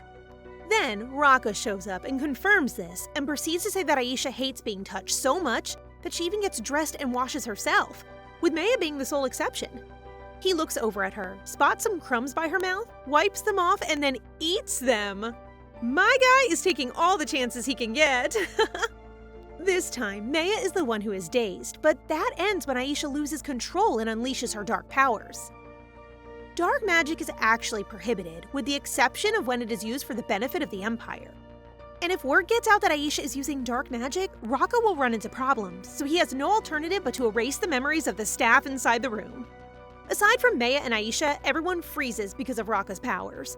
After that, he starts disciplining his little sister, and even forbids her from going to the garden as punishment. Aisha refuses, so he reminds her that he even deleted people's memories during the swordsmanship competition due to her explosive temper. The argument between them continues when, all of a sudden, Rakha's head begins to ring with such overwhelming pain. He begins to hear the cries of the dead and the stench of blood, so he resolved to immediately lock himself in before committing something terrible and leaving the room. Meia reassures Aisha that everything is alright before following Rakha, since the little girl goes silent and starts crying. As a result of the black magic obstructing his visions and the voices of the dead filling his head, Rakha is now staggering about the corridor, struggling to see clearly. He's sweating heavily, trying to reach his bedroom and lock himself in, when Meia catches up to him and sees how much pain he's in. As he passes her, he spots Sarome, but because he has reached his limit, he grabs poor Sarome by the collar. Meia calls out Rakha's name as she watches him hurt Sarome. This causes Rakha to turn around and attack her with dark magic instead. Thankfully, the ring functions as a shield for her, which surprises her, but the ring lighting up annoys Rakha and he begins to walk towards her. Sarome is alarmed and asks Meia what magic Rakha used, to which Meia shouts back that it is memory-erasing magic. She then discovers that if Rakha uses banned dark magic, it takes him a whole day to calm down, and Sarome fears Rakha is now experiencing hallucinations. In her haste, Meia gives Sarome the holy ring, which she knows will ward off dark magic, and tells him to divert Rakha's attention so she can make a move and calm him. Sarome is fully prepared to take a risk, charging towards Rakha with a sword, drawing Rakha's attention away while Meia embraces him tightly. The fact that Sarome swung his sword at Rakha without hesitation is hilarious. A slash from the shattered sword cuts Rakha's hand, but finally he recognizes Meia. They remain in the hugging position to make sure Rakha is really okay now, but she is taken aback when Rakha begins crying while looking at her. His embarrassment levels grow as Meia attempts to console him, assuming he's hurt. However, my guy is actually crying because he thinks Meia will certainly hate him because he hurt her. Such a sweetheart, and yet he's supposed to be the villain in the novel? Bloodstains on Meia's dress lead Rakha to believe he injured her. However, she swiftly corrects him, saying that the stains are actually from his hand, and she finds out that he is completely oblivious to his own injury. In order to tend to Rakha's injured hand, she immediately dismisses Sarome. They enter a dusty room, and she can't find a clean cloth to stop his bleeding hand. Desperate, she tries to rip her own dress, but she struggles. Rakha steps in to assist, but he rips it so forcefully that he accidentally exposes her legs in front of him, making them both flush. He immediately apologizes and provides her with the cloth, which she carefully ties around his injured hands. When they finish, Meia rushes out of the room while Rakha, who doesn't want anyone to see her exposed legs, lifts her instead. This enrages Meia since she fears his wound will worsen, but our sly guy uses the excuse that he wants to take responsibility for ripping her dress. Both of them are blushing, and Meia can't win an argument with the beaming Rakha, so she simply hopes he doesn't hear her heart racing. This is progress, everyone. As Meia sits on his bed, she realizes that his room has become brighter than before. Rakha uses a secret healing potion to treat his wound, which heals so quickly that Meia can't help but touch it in surprise. Then, with a serious tone, he offers her to spend the day with him, which causes Meia to blush once more. However, she declines, explaining that she still needs to take the twins to class this afternoon. To urge her to accept, Rakha suggests she take the day off and shyly invites her on an outing with him tomorrow because he ran out of potions and needs to replace them. Plus, he wants to show her something. Meia agrees to go on a date. An outing.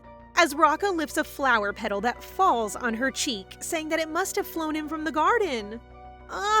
Look at that gloomy bedroom before, already filled with so much love. This reminds Meia of the punishment Rakha gave Aisha, which forbade her from entering her favorite garden.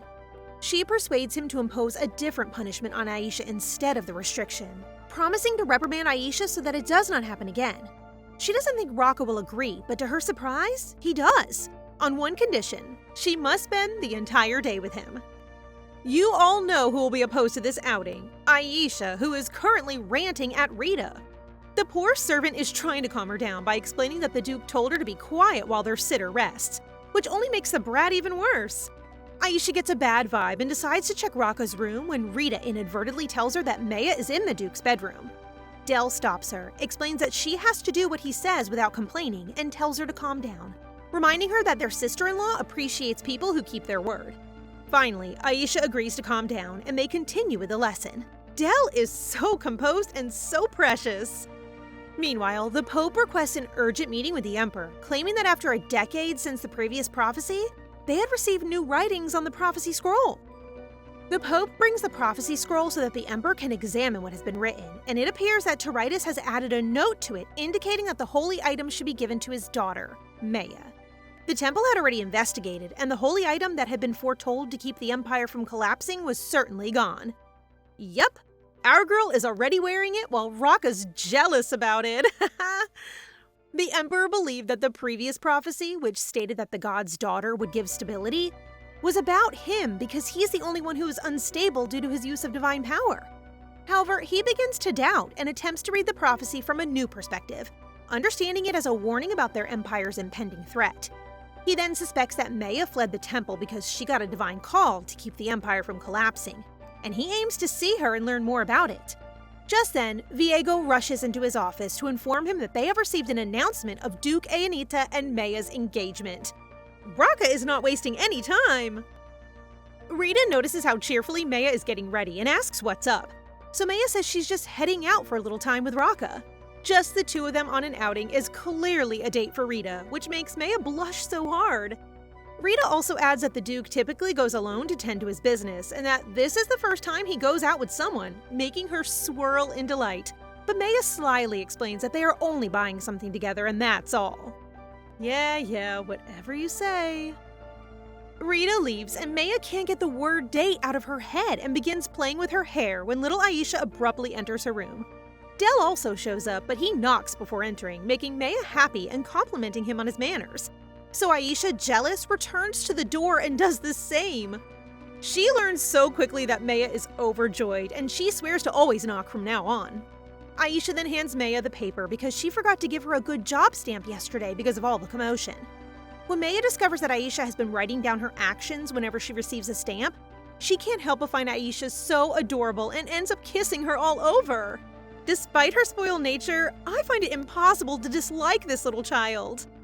Just then, Big Brother Rakha, who is clearly not happy with Meia giving kisses, arrives, and Dell, who already knows the drill, holds Aisha so Meia and Rakha can go for their date. That's my boy.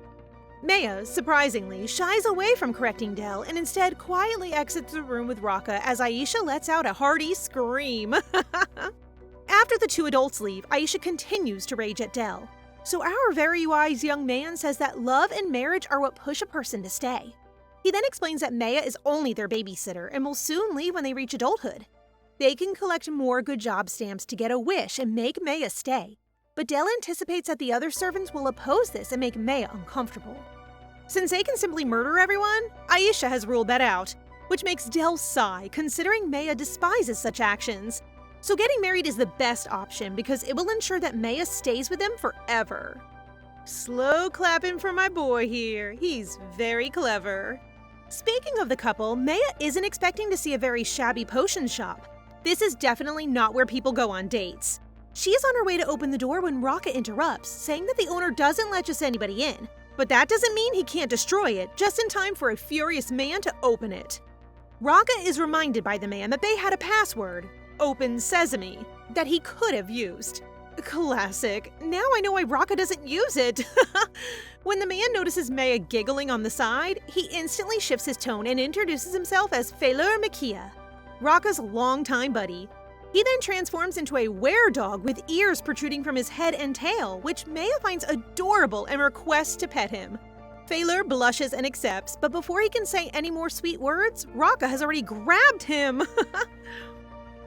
They are now inside the shop, and Meia begins to look around with her curious hands, prompting Fleur to caution her that almost everything in the shop is dangerous, so she must keep her hands still.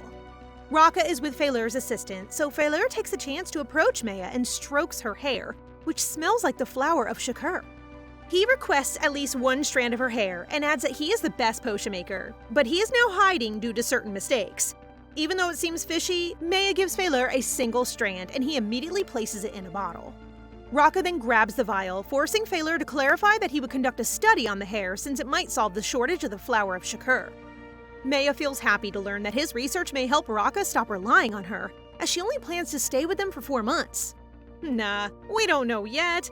Your little cupids are working on something. Anyway, their business is complete and the healing potions will be sent to their manor, but Rakha is puzzled why Fleur is in the shop, while Fleur simply jokes that he wants to get to know Rakha's lady.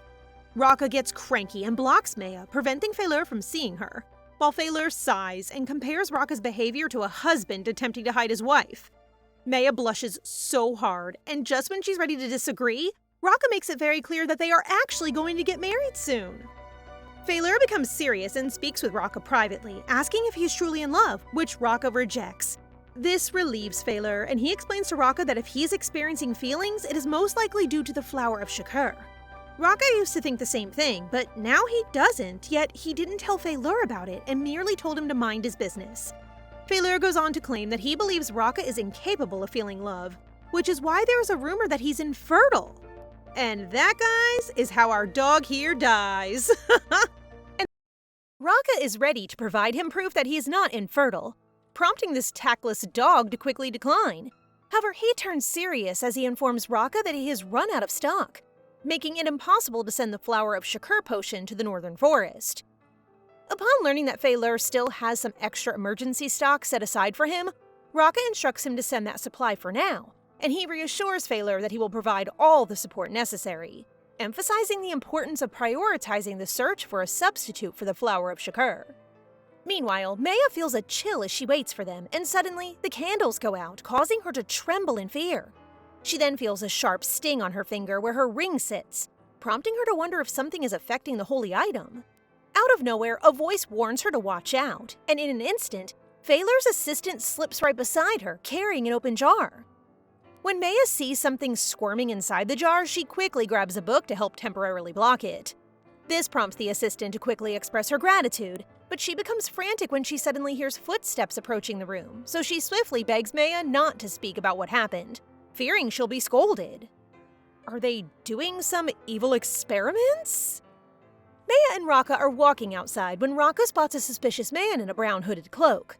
He tells Meia to wait for him for a moment while he checks on something, gently patting her head to assure her that he'll return quickly.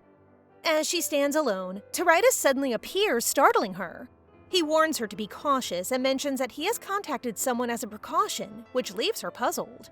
Suddenly, a man lunges at her from behind, his sword grazing her face and inflicting a deep, bleeding cut. In the palace, Kina suspects that Meia and Duke Aintia have entered into their engagement solely for the mutual benefits it offers and concludes that he might be able to change Meia's mind.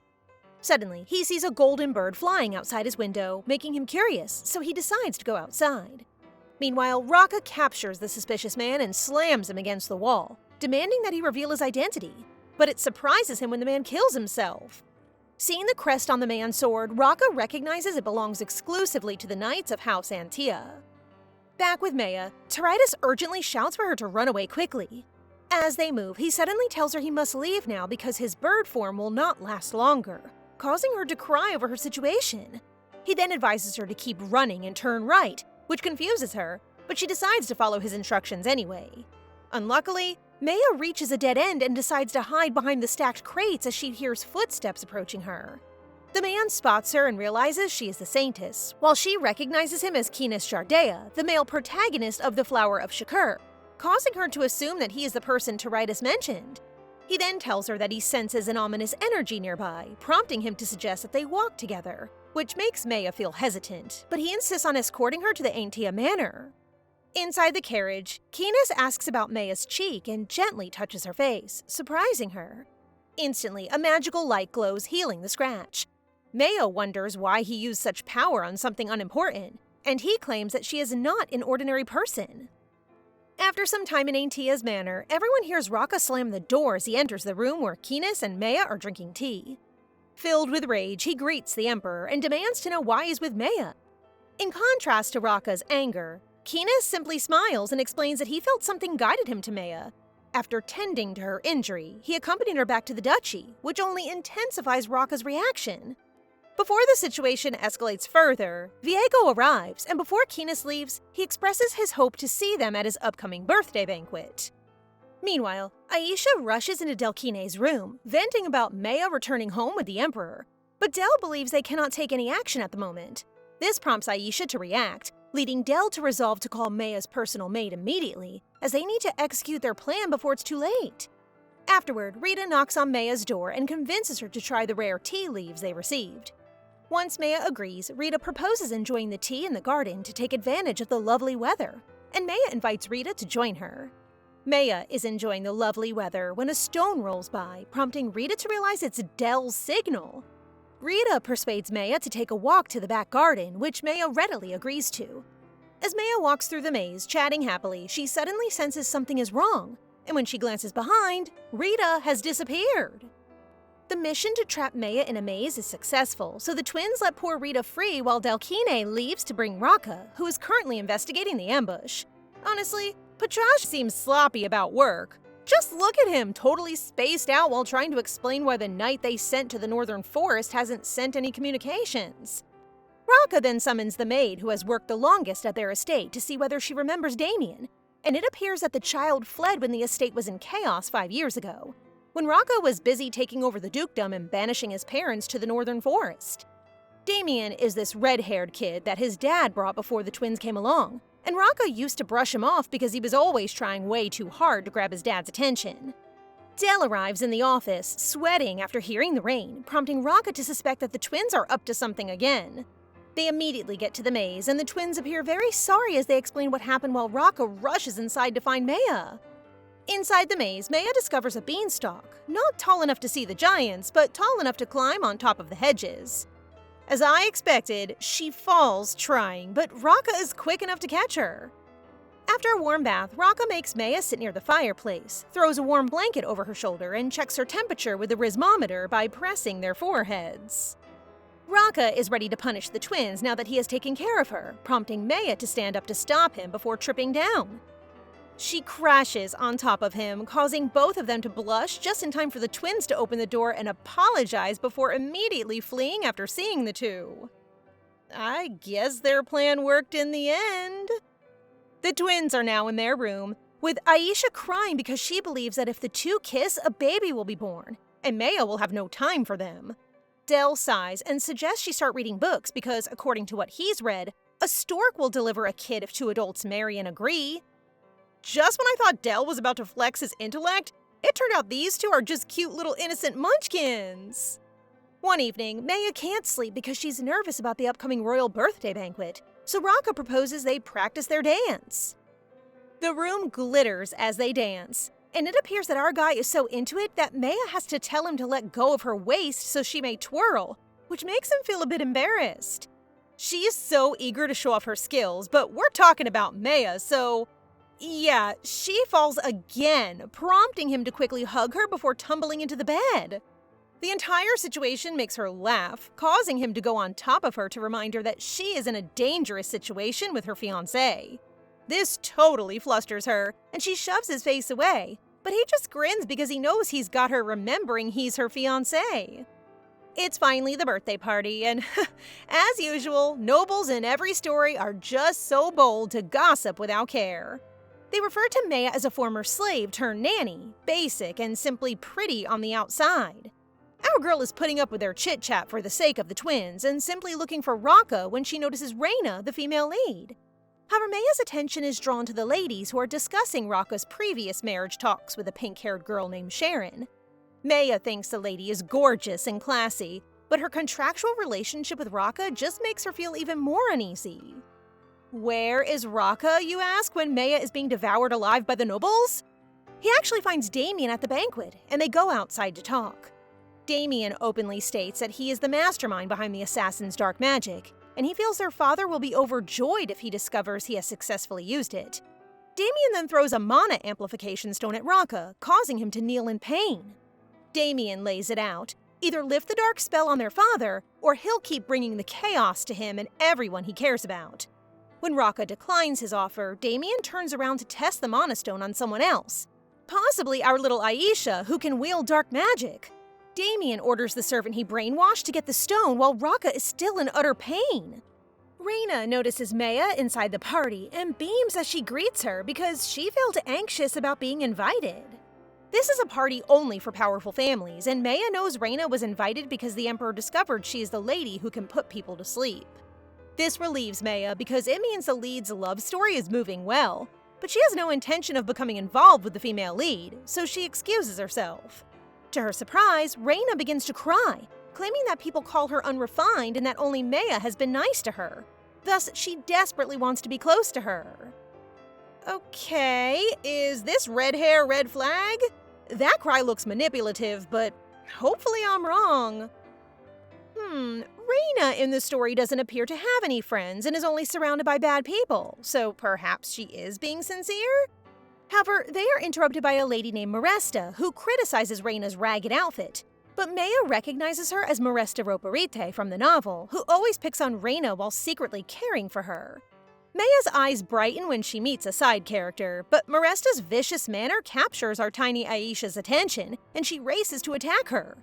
Reina catches our precious little devil going wild and decides to put her to sleep when Damien's servant bumps into them. But Reina's focus shifts back to Aisha, who wakes up in a flash. She decides to put her back to sleep and place her in a sitting room before she creates another ruckus while Meia is left alone. Meia goes to look around for Rakha and finds herself in the garden, where she runs across the dozing Damien. She tries to wake him up, concerned that he requires medical assistance, but he is just out of it, calling her an angel. Like, she is, but he's such a weirdo that she bounces out of there fast. Actually, Damien fell unconscious after Rakha launched a sneak attack earlier, but what intrigues him is that despite using dark magic earlier, he suddenly feels so clear-headed after Meia touched him. Sorry, but why does he look so good? I just noticed a mole under his eye. When Meia comes inside, it is already time for the Emperor to make his way, and to her surprise, he strides towards her with a smile. However, Meia feels Keenis is heading for Reina, who is just next to her, so she chooses to give them some space. But when Reina attempts to stop her, she mistakenly takes Meia's scarf. Meia is a little uncomfortable about her outfit now, but she can't refuse the Emperor's offer for his first dance, so they go to the center for a lovely dance. Their talk goes to Rakha, and Meia is caught off guard when Keenis asks if she loves Rakha. She tries to keep it cool and give a plain response, but she can't help but blush and admit that she really does love Rakha. But then her heart drops when she sees Rakha dancing with Sharon. After the dance, Del quickly informs Meia that Aisha has a high fever, and they rush to the sitting room. Meia touches Aisha's scorching forehead and her fever immediately drops, which is unusual unless this is due to dark magic, prompting her to recall the person they bumped earlier. She remembers how the servant's eye resembles the assassin who attacked her, suggesting that the Imperial Palace has been infiltrated. But to her surprise, the door suddenly opens and Rakha, who is in pain, falls into her arms.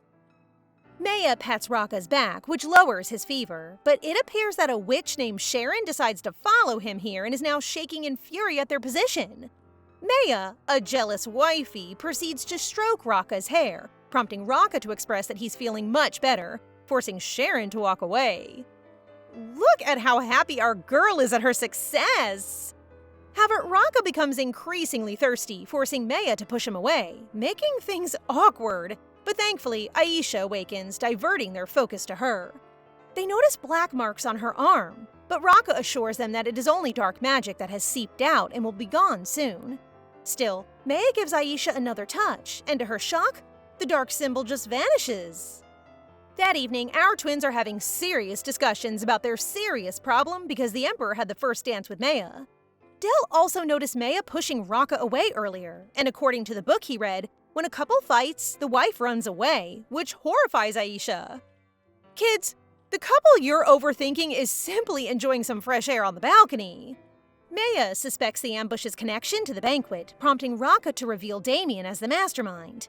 His father rescued Damien from the slave market and raised him as a son, so he knows how to use forbidden dark magic and is now seeking revenge on him. Rakha's parents are obsessed with dark magic, so Rakha had no choice but to make them crazy with forbidden dark magic and imprison them in a villa in the northern forest. What pushes him is the fact that his parents are beginning to mistreat the twins, so he understands if Meia considers him insane. But to his surprise, Meia completely understands.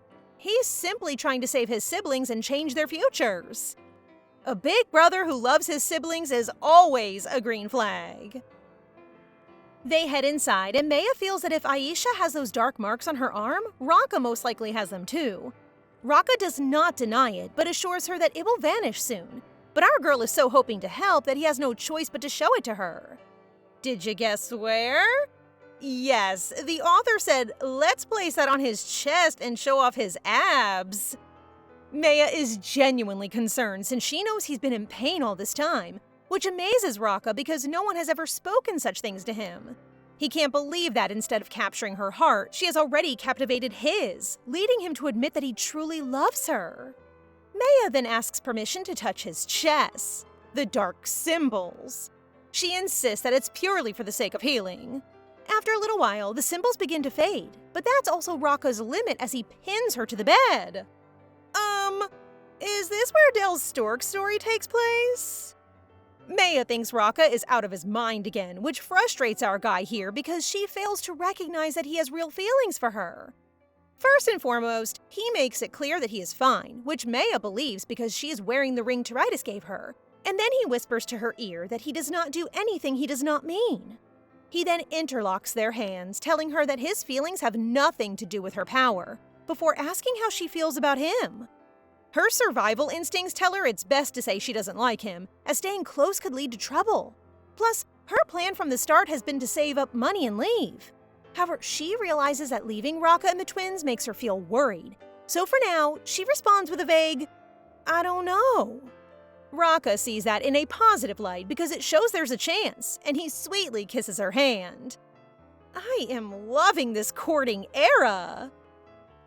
Well, as a result of that confession, Meia is unable to sleep until morning, so she chooses to walk to the library where she meets Sarome, who is carrying a stack of documents.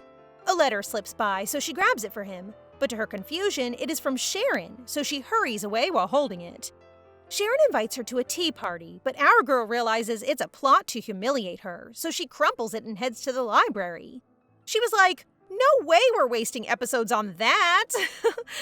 One book then grabs her attention because it's sticking out, and it looks like it's Damien's diary. Damien expressed gratitude in his diary to his new family for giving him a name, and he wanted to be closer to Rakha, but he realized that Rakha despises his parents. Damien didn't understand when Rakha advised him to run away, because why would he abandon the people who had helped him? Meia turns the page and sees a drawing of a black Pegasus with the message that Damien is going to abandon them. Because the drawing appears to be a family crest, she decides to dig into it more and scans books on family crests. But there are far too many crests with winged horses, including Maresta Roporite's family crest. Meia recalls that in the story, Rakha became so furious at Maresta's tormenting of Reina that he set fire to the Roporite mine. Actually, the entire mountain! During lunch, Meia is disappointed that Rakha isn't joining them since she wants to ask him about the family crest. Suddenly, our tiny dragon Aisha gives off a sinister aura as she asks Meia if she plans to leave, while Del reveals that he believes she and Rakha are having a marriage disagreement. Meia gently explains that they are simply engaged, not married, okay? Also, she is their babysitter, so she has no intention of fleeing, but Del is concerned that she will abandon them anyway. Meia is now in her room, exhausted from the twins, when she receives a letter from Reina inviting her to lunch so she may return her shawl. She decides to go because if anything happens to the Emperor and the Aintia family, Reina will be able to help her. She leaves a note for Rakha, letting him know not to look for her since she'll be back after a lunch appointment. But while the maids are cleaning, it falls into the basin, and only half of it is saved. So if you read it now, it says, "Don't look for me," prompting Rita to quickly report to the Duke while Villainous stays behind with the other half of the letter. Ugh, the name says it all, you nasty maid! Meia and Reina finally arrive at Damascus's restaurant, but the staff informs them that no tables are available. However, he offers to seat them at a table with another customer if they don't mind sharing, and both ladies agree. Fortunately, the man at the table is Reina's childhood friend Theo, and she quickly introduces Meia to him. Meia soon recognizes him as Theo Naris, an imperial knight who, later in the novel, will make Kines jealous. Now this poor guy will make Rakha jealous! At Aintia's manor, Aisha and Del rush to Rakha's office. In a state of panic, Aisha explains that Meia rarely goes out, but today she did, and alone. Suddenly, a maid claims to have found a note Meia left while cleaning, prompting Rakha to quickly examine it. After reading the note, Rakha emits a chilling aura and the twins follow suit, but Rakha chooses to find Meia alone. Meanwhile, at Phaler's magic shop, his assistant Rike arrives just in time for Phaler to ask her to bring him the dark organism that she had previously collected from the northern forest, as he wants to conduct research on a different topic. However, Phaler leans in to ask if he has completed his research on Meia, which makes him curious about how Rike knows Meia's name. This time, Rike smirks mischievously and claims that she doesn't know, but Nox does. At the restaurant, Meia feels satisfied with her delicious meal and decides to discuss more substantial topics. She casually asks Reina if she made it home safely after the birthday banquet. When she learns that her friends stayed until the end of the event, Meia inquires about whom Reina danced with that night, secretly hoping it was Kines. Reina smiles as she reveals that she danced with the Emperor and chatted on the terrace, which excites Meia. However, their conversation is interrupted when their dessert arrives. Afterward, Reina hands back her shawl as promised and quickly offers to pay the bill, leaving Meia astonished by Reina's thoughtfulness. Theo sighs, upset as he gazes in Reina's direction. She had never done anything like that for him before, making him wonder when the ladies had grown so close. However, he felt suspicious after hearing Meia's statement, prompting her to inquire about how Theo and Reina had become close. Theo then smiles as he reveals that when he was about 7 years old, he found Reina crying all alone in an alley. She was looking for her younger sibling, and he instructed her to go home while he searched for them himself, marking their first encounter. Alright, I'm 99% sure Damien is her long-lost brother. Meia, still engrossed in conversation, suddenly notices Rakha staring at her through the window. Startled, she quickly rises and asks Theo to convey her apologies to Reina for leaving without saying goodbye. They shake hands, expressing appreciation for the day, but then Rakha unexpectedly appears behind her. Rakha quickly grabs Meia's hand and demands to know where she plans to run away, leaving Meia confused about which part of her letter led Rakha to think she's escaping. Seeing Meia in distress prompts Theo to intervene, which causes Rakha to react, while Meia tries to calm the situation. Fortunately, Reina returns and is surprised to see Theo holding Meia's hand. As tensions rise, Meia decides to reveal that Rakha is her fiancé. That must have tickled our guy on the inside. Reina realizes that the man in the hooded robe is Duke Aintia, and Theo suddenly remembers that Meia is the daughter of the god of the Toritis Temple. This causes Theo to drop to his knees, urgently apologizing for what feels like nearly an hour, while Reina rushes away, worried about her parents. Afterward, Rakha asks Meia why she didn't mention in her note that she would eventually return. Meia denies this, insisting that she is certain she included that information at the very end of her note. Rakha then speculates that the note must have been ripped, which confuses her since only Rakha and Rita enter her room.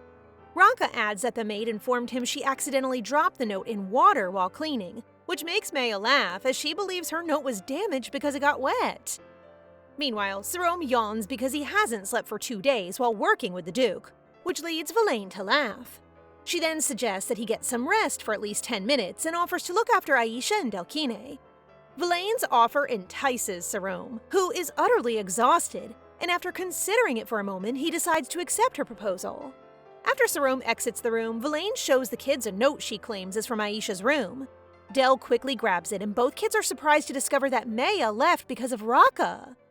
The kids are at their secret passage, and Del senses that something is wrong because Meia would never call them to Liberton, a slum located north of Bistiar.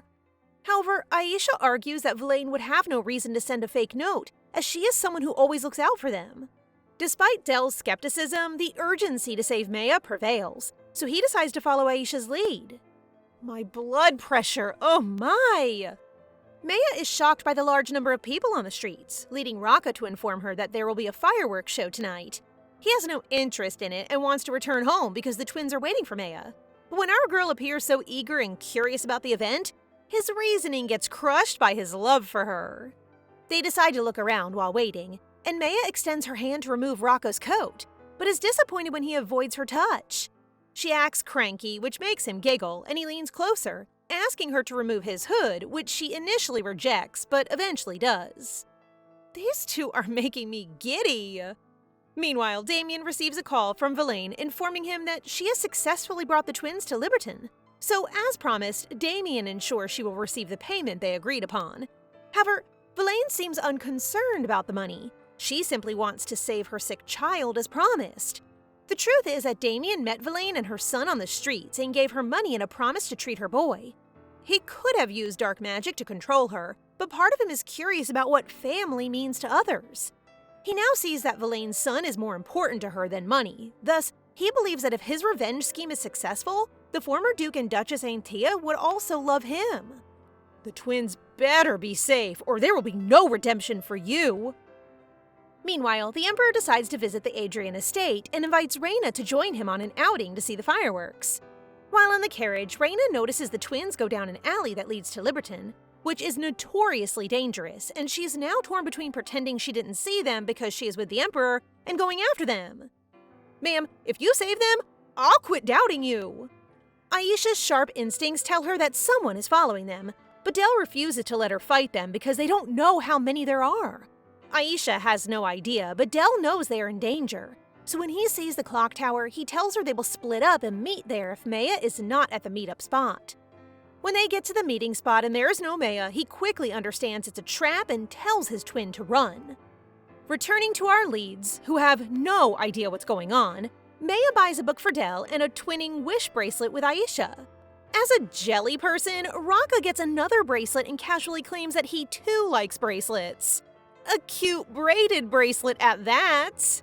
He then asks her to put it on him before grumpily stating that it looks like a child's toy, but it is better than having no connection with her. He then puts the other bracelet on her and smiles, hoping that it will remind her of him. That's all sweet, but what about my baby Del? Is this a middle child curse or something? Suddenly, Phaler appears and panics, asking Meia for help. They go to a cafe to talk, and Rakha appears upset, prompting Meia to think about how lovely it is that this man only acts nice to her, which makes her blush. I am with you, girl. Anyway, Phaler reveals that Nox has possessed his assistant, which Rakha finds ridiculous given that Nox is only a legend. Phaler becomes furious as he reveals that it claimed to be Nox and was actually a dark substance brought from the northern forest by his assistant. Nox is the origin of dark magic, and many years ago it took countless lives. However, legend has it that Tiritis sealed it away. When Phaler mentions that Nox is like a monster that has taken over his assistant's body, Meia comes to realize that Rakha's action to bring a swarm of monsters and attack the imperial family in the novel is largely due to being controlled by Nox. Now back to our twins. Del arrives at the clock tower calling out for help, but then he notices that the place is completely deserted. He can already sense people closing in, and rather than worrying about himself, he simply hopes Aisha won't show up and will just wander off like she usually does. However, Aisha appears to be in her obedient mode at the moment, hurrying to the clock tower when someone catches her. In the estate, a drained Sarome finally wakes up, and Patrash delivers the shocking news that the twins have gone missing. He quickly hurries over to Rakha and Meia to share the unfortunate news. Sarome shares that, based on the initial investigation, Villain created a fake note pretending to be Meia and led the twins to Liberton, which is now making our girl feel really guilty. Rakha, on the other hand, gets really furious with Sarome for not doing his job properly and is about to hit him in the face, but Meia steps in, suggesting they should focus their energy on finding the twins instead. Rakha takes a deep breath and orders him to escort Phaler back to the estate. As they reach the eerie alley, her heart feels heavy, realizing how much the twins care for her to come here just for her sake. Meanwhile, Rakha comforts her, reminding her that the twins are tough and might just be the ones to give the kidnappers a difficult time. Hope you're right, or I might need therapy. As they walk further, Aisha appears and gives Meia a quick hug, but the little girl looks a bit scared when she sees her brother looking angry. He might not show it on his face, but I bet he feels relieved because instead of scolding her, he praised her for choosing to run rather than fight. Who was the one who kept this little girl safe? Reina and the Emperor, thank goodness! Aisha then says that Del must be secure at the clock tower, but the Emperor doubts it because so many people have gone missing recently, prompting Rakha to grab both Meia and Aisha and walk out, looking very agitated. When they reach the clock tower, the knights discover only Del's button, which makes Aisha burst into tears and scream, insisting that Del is right there. She thinks they aren't searching thoroughly enough since Del is really good at hide and seek. Oh, my sweet babies! They chose to send Aisha home first, and when a knight reports that they have uncovered a lead, Rakha rushes, leaving Meia with a knight and instructing them to slowly follow behind. Rakha and the knights rush into an abandoned house, where Damien points a dagger to my baby's neck. Damn you, Damien! He threatens Rakha to accept his offer at once, but our guy reveals that he can't actually lift the forbidden spell. If he doubts that it is true, Rakha encourages him to test it himself and see if he can lift it, which causes Damien to believe and ponder how he might save their parents. He decides to lower his guard, releases Del, and immediately escapes. Meanwhile, Meia and the knight run into Phaler's assistant, who is said to have been possessed by Nox. Meia pretends not to notice and passes by, claiming to be busy. But as she dodges her hand, the assistant flashes a sinister smile. Nox reveals its true form and consumes the knight, but just as it's about to strike Meia, the fireworks begin to light up the sky.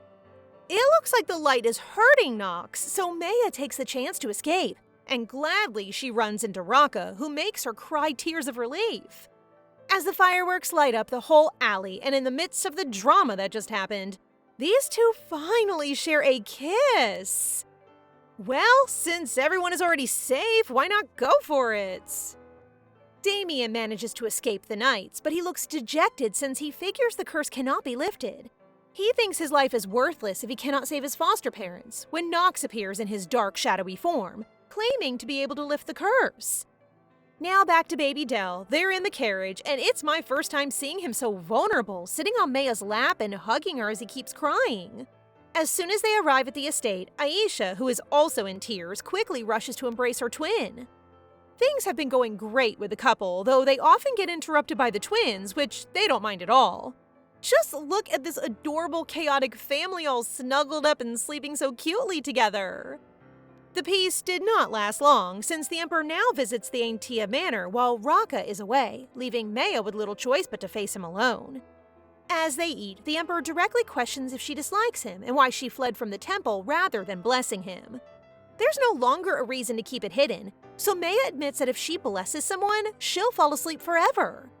The dinner ends smoothly, but the Duke warns her that staying with Rakha is far more dangerous than staying in the Imperial Palace, so he expects her to return to him. Hello? Sir, you're a bit too close to someone who's already engaged. Damien is currently with Nox in the body of a lady who says he can't lift the curse just yet until he gains more strength. It looks like Damien was the one who lifted the seal and summoned Nox. He learned from an ancient book that Nox is nearly as powerful as a god, so he headed to a cave in the northern forest to break the seal on Nox. He was hoping that Nox might be able to save the previous Duke and Duchess of Aintia, but all he got was a lump of wriggling dark slime, showing that it isn't as powerful as it should be. Nox isn't taking over Damien's body because he wants to repay him for breaking the seal. This thing actually knows how to pay off debt? In Rakha's office, Phaler is totally freaking out, asking Meia if she's seen his assistant. He then yells and cries that he would alert the Emperor about Nox because that monster is responsible for the people's disappearances. He believes that the Emperor's divine power can eliminate Nox, but Rakha is aware that the Emperor's power is currently unstable. Phaler suggests that Meia could simply bless the Emperor, which prompts Meia to finally share the truth with them too. The entire room falls silent, and thankfully, Phaler is still thinking clearly as he states that they cannot sacrifice Meia. This calms Meia, but she still feels guilty since more people will go missing if they do not act quickly. Why not ask Tiridates, the god who sealed it before, right? However, no matter how much she calls for him, he simply refuses to turn up. She has no choice but to go to the temple, where she can be closest to God. And since Keenis isn't planning on sacrificing her, there's really no reason to stay distant from the temple anymore. Rakha sat alone in his office, still trying to wrap his head around what Meia had just revealed earlier. It suddenly made sense why he always had this feeling that she might disappear one day. The situation with Nox and the Emperor is causing him some stress, but it also gives him even more motivation to look after his lady. Our lovely couple is on the terrace now, and Meia is asking Rakha for permission to go to the temple, hoping to find a solution to eliminate Nox. If Rakha is being honest, he really wants her all to himself, but he knows Meia might not be on board with that. So he lets her go and asks her to make sure she says goodbye to the twins. This makes Meia feel a bit sad, so she quickly hugs him from behind and asks why he's letting her go so easily. Her anxious mind wonders if he has lost interest in her. My guy instantly reassures her with an "I love you," which solves their issue, and of course, our girl reciprocates. Just as Meia is preparing to travel to the temple, she receives an invitation from it for the upcoming day of prayer ceremony, which the Emperor will also attend. In the temple, Kareta, a high-ranking priestess, is adamantly opposed to Meia's abrupt appearance, prompting Habiel, the high priest, to remind her that the Emperor invited the Saintess. Meia brings Rita with her to the temple, where she immediately attempts to contact Tiridates but is unsuccessful. The only place left to go is the main temple, but Kareta says they can only enter during a special ceremony. And do you know what this priestess does next? She left Meia as it started raining heavily. Viego appears with an umbrella, indicating that the Emperor has already arrived. So Meia rushes away, but it is too late. The Emperor takes her to her room, which is actually just next to where he is staying, and he invites her to tea tomorrow as one of his tactics for getting her to stay at the Imperial Palace. Meia feels confused by how things are going, given that the Emperor should be spending time with Reina, so she intends to act as their bridge and send the female lead a letter. While having dinner with all of the temple people and the Emperor, Kareta cornered Meia, figuring that she's going to leave right after the day of prayer, which is actually true. The rest of the priests begin pressing her with questions about why she fled and declined her Saintess position, which captures Habiel's curiosity. This leaves Meia with no choice except to ask Habiel to discuss these issues privately. Meia and Habiel are now in front of the main temple, where she discloses that she hears Tiridates' voice, but he refuses to believe her. To convince him, she shares that he will get to hear Tiridates' voice too, and she can show him if they visit the main temple together. Meanwhile, Rita is on her way to deliver Meia's letter to Reina when she witnesses Nox in Theo's body devouring a human. Damien is startled to find that this monster hunts every day and tells him not to do so when Reina appears and punches Theo on the side, oblivious that he is no longer her friend. Thankfully, Rita appears to get Reina and deliver the letter. In the end, Reina is stuck with Theo, who appears to have planned to make her his next target. But hey, at least she finally meets Damien, and she can't help but stare at him because he looks just like her lost brother. Damien gets startled that he accidentally drops the glass, prompting Reina to hurriedly hand him her handkerchief with the Pegasus symbol on it. Just then, the knights arrive and the boys make a hasty escape. When Rita returns to the temple, she hurriedly instructs Meia to head to her room, and before she forgets, notifies her that Reina has agreed to meet her tomorrow. As soon as Meia steps into Rita's room, Rakha rushes over to give her a warm hug, clearly happy to see her again. They use the time to catch up, and because Rakha must have had trouble sleeping while she was gone, she asks if he wants to take a little nap. But he declines because he has something else to do. He closes the gap between them and is about to kiss when Sarom and Rita rush in to tell them that the Emperor is looking for Meia. Poor Rakha fails to get what he came for. Rakha has returned home, and he has received testimony from a knight stationed in the northern forest who claims to have previously seen Damien and Nox.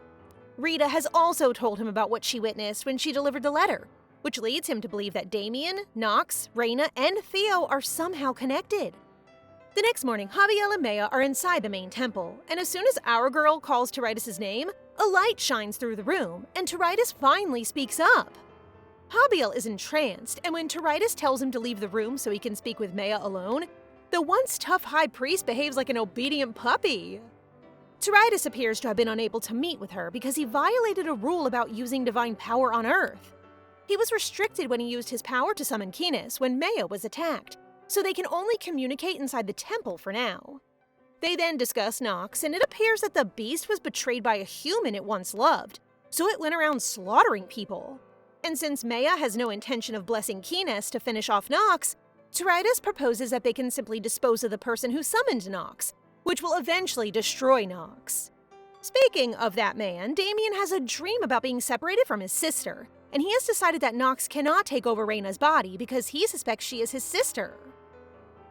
Meia's promised tea time with the Emperor is now taking place, but with a twist because Reyna is here. When Meia discovers that the two were unable to watch the fireworks together after trying to help the twins, she realizes that they did not have the opportunity to fall in love, so she intentionally splashes herself with tea and leaves them alone. The Emperor thinks Meia is avoiding him and has planned everything, but he gets amazed by Reyna's innocence when she suggests that he go if he is so busy. She cutely adds that she can wait for Meia by herself because she's fine with being alone, which makes him laugh. But then his head begins to throb again. She notices this and decides to help him by massaging his palm. When she discovers that he has insomnia, she uses her power to make him fall asleep on her shoulder. Not gonna lie, these two look great together. As it's time to head home, Meia walks Reyna out, and our girl is happy to notice that Reyna appears to have a good time with the Emperor. When Reyna brings up that she, Theo, and a guy named Damien had dinner yesterday, Meia is really surprised since there's no link between them. She pieces together the puzzles and believes that Nox took over Theo's body, and Damien was the one who summoned Nox. I can't be in this story, as I would never figure it out so quickly. Reyna also mentions that Damien reminded her of her brother Dante, which isn't mentioned in the novel, but if this is true, Meia must eliminate Reyna's brother. The Emperor wakes up after a wonderful sleep and chuckles because, unlike Meia, Reyna isn't pushing him away, which leads him to consider moving on from our girl. As you should, sir. Today is the day of prayer, and if you notice, Meia is wearing a white outfit that is very similar to the one she wore in the first episode, which makes her feel nostalgic, like just how fast the night changes. The Emperor and Meia are now waving to the people, and since Meia plans to leave after this celebration, she is surprised when the Emperor gives her a warm smile and allows her to go. Smart move, Your Majesty. During the prayer service, Meia decides to sneak out to find Rakha before it gets too busy, and our guy finds her first. The love and longing in their eyes are so clear after days of being apart. When they return home, the twins light up as they see Meia, and Aisha runs to hug, declaring that Meia must have missed her terribly, while Del, our big baby boy, simply laughs, betting that Rakha is the person Meia misses the most. Love their little family. Meia decides to read Damien's diary again and discovers how he succeeded in using dark magic, which scared him, but seeing his foster parents happy made him feel good. He also had a dream about his sister, and he forced himself to forget everything, which was made possible by the effects of the dark magic. That's the last portion of Damien's diary, which disappoints Meia but makes her feel relieved because she believes not knowing is better. But as she flips to the back of the book, she discovers the owner's name: Dante. Meia trembles because she doesn't know what to do. She wants to live, but she also doesn't want to take another person's life, especially her friend's brother. Meia decides to tell Rakha that to destroy Nox, they must first eliminate the summoner, Damien, who is also Dante, Reyna's long-lost brother. Rakha instantly hugs Meia, knowing how conflicted she is right now, but he also hopes she understands that her safety is his top priority. Speaking of unfortunate siblings, Reina is on her way to see Damien, who left her a note that she can't ignore since she can feel an unexplained connection with him. They meet in an alley, and because Damien is concerned that someone will overhear them, Reina takes him to the stable that only she and Theo know. There are still things from their childhood in there, including the map they used to find her brother Dante, whom she had lost when they were children. Damien grows curious, so Reina tells him how she searched for her brother for years, but her parents encouraged her to give up, which upsets Damien. However, his heart breaks when Reina continues her story, revealing that her parents just kept it a secret from her. But the truth is that they kept searching for Dante. He can't believe his foster parents lied to him. But as he calms down, he asks her how she'll feel if her brother appears unexpectedly. Reina smiles and says she hopes Dante doesn't show up, since the fact that he hasn't appeared in years could mean he has forgotten about his family and is living happily somewhere. This is what she wants to believe, but she also wants to see him at least once to exchange smiles and talk about how happy they are. Listening to her makes him feel horrible because what she wishes for is so different from his situation, and he knows she'll be heartbroken if she finds out, so he simply leaves. He wants to share that a monster that eats people is after her and that he is the one who summoned it, the brother she wishes to see happy. He wants to tell her to run away, but he just can't reveal who he is. Damien returns to his hideout with Nox, and this monster wants to have his body, Theo, found dead, and because Reina is close to him, he's confident that she will attend his funeral. The next morning, Meia realizes that Tiritis said that Nox had fallen in love with a human, which implies that it must have some emotions, so she believes they may still talk things out. Since Damien summoned Nox, she believes he can persuade the monster.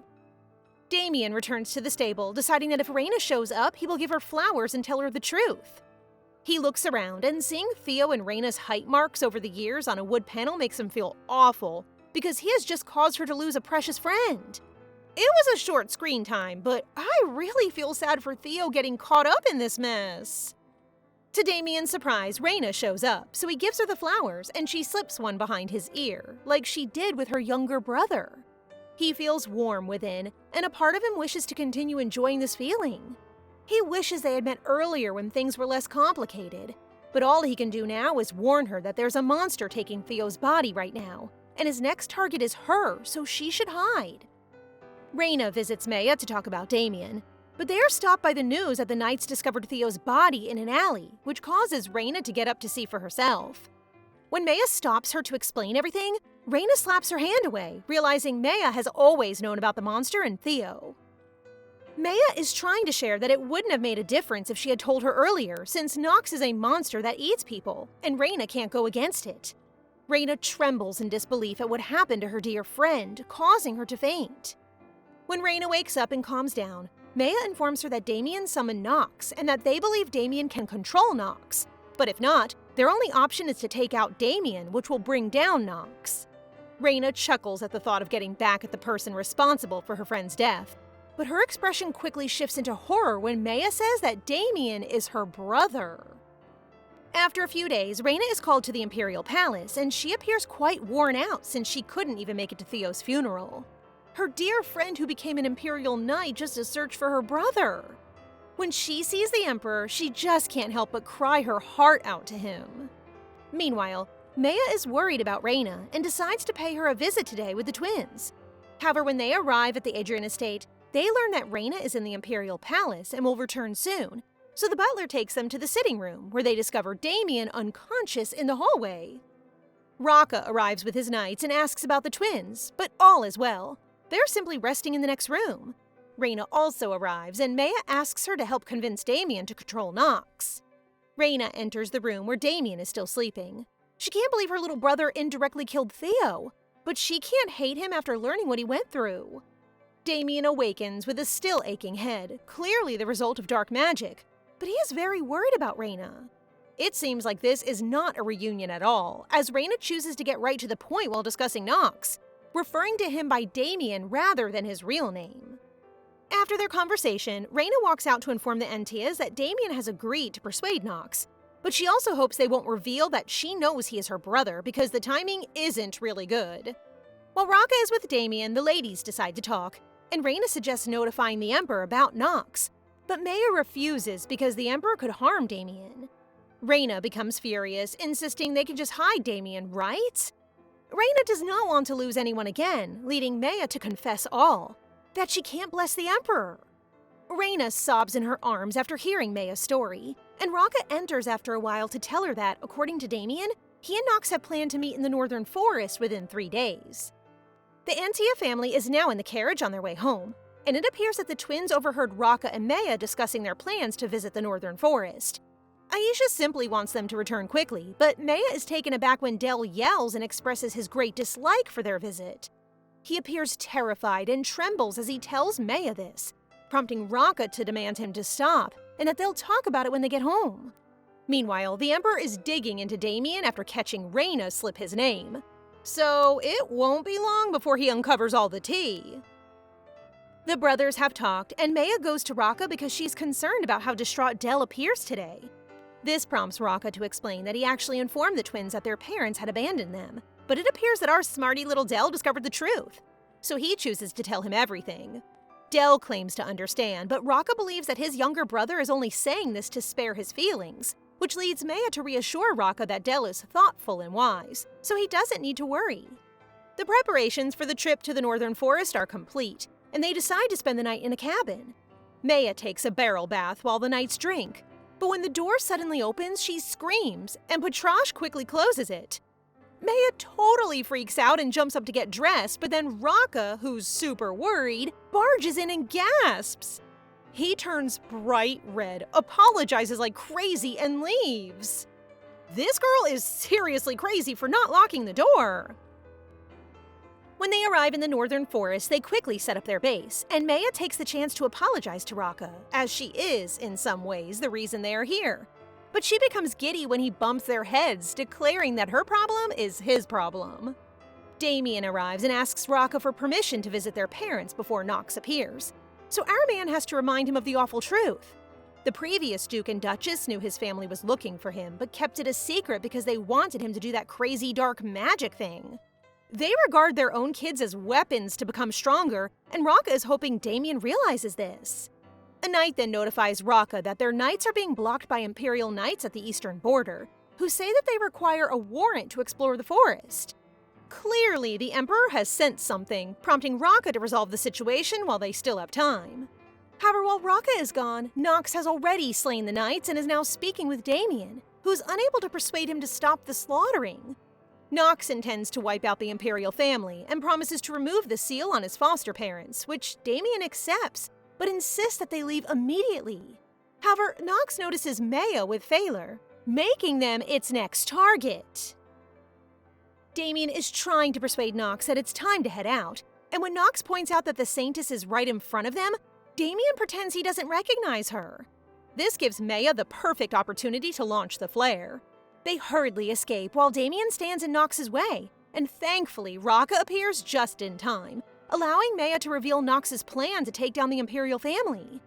Nox has already made his escape with Damien just as Rakha and his knights arrive, while Meia finds it too difficult to share with Reina that her brother has betrayed them. They are now home, and Rakha tells Meia that he'll be gone for a while since the Emperor has already discovered what he did to his parents. He promises to return soon, while Meia cries helplessly. Those who use dark magic for personal gain can face serious charges, so right now Rakha is kneeling before the Emperor, trying to explain that Nox is on the way to destroy the Imperial family. He promises to eliminate Nox and the monsters it unleashed in the capital, and he assures that House Aintia will abandon dark magic. Nox and Damien are wreaking havoc everywhere, and Damien has discovered that the forbidden dark magic can be undone if the person who casts the spell perishes. Seems like he's planning something. Back at the Aintia estate, Tirida's restriction has been lifted, and he's now back to being the chubby kitty. He shares that her string of fate remains unchanged, meaning Rakha won't be able to stop Nox. So Tiridas is considering unleashing a bit of his power to draw Nox to them instead. Rakha is on the battlefield, and they are clearly at a disadvantage until he spots Damien, so he decides to pursue him. Meia has succeeded in calling Nox, and she attempts to strike a deal with him that if she calls Tiridas, he will stop slaughtering humans. Nox agrees, but only if they discuss somewhere else because the fireworks are getting to him. But it appears that Meia's goal is to buy the time till Rakha takes care of Damien. But goodness gracious, hello, God? Teritis? Why did you make it rain? Now there are no more flares in the sky. Nox bolts towards Meia, but then out of nowhere, it starts falling apart. Which means Damien goes to meet his sister for the last time, and Reina calls him by his real name. Everything will be over when he's gone, so he closes his eyes with a sense of relief, hoping that in his next life, he will have an ordinary life surrounded by his loving family. Rakha arrives to witness this and hears from Reina, who is crying a lot, that Dante ate some poison. Reina has been dealing with way too many heartbreaks. Noticing the ongoing flares at Aintia Manor, Rakha hurries over to where Nox is doing its utmost to stay alive and devour Meia. Rakha arrives right on cue, and after taking care of Nox, Meia collapses into his arms. They won the war with no civilian casualties, but many knights were sacrificed, and shortly after Nox died, the previous Duke Aintia executed himself. Even after the Emperor discovered Reina and Damien's relationship, her only punishment was to be transferred to the palace, and our Meia hasn't woke up since that day. Rakha would check on her and cry desperately until she finally wakes up one day. Teritis wants to say goodbye to her, but seeing how lovey-dovey the two are, he decides not to interrupt. In the end, Meia has escaped her fate and is now living happily with Rakha and the twins. Aw, happy ending! But I want to see their babies! Which character stood out? Meia? Baby Dell and Damien? Poor boy was kidnapped, screwed up, and punished himself when all he wanted was to feel loved. The real villains are Rakha's parents. Anyway, hope you guys fight for your stories as Meia did. Thank you for watching till the end. See you in the next story!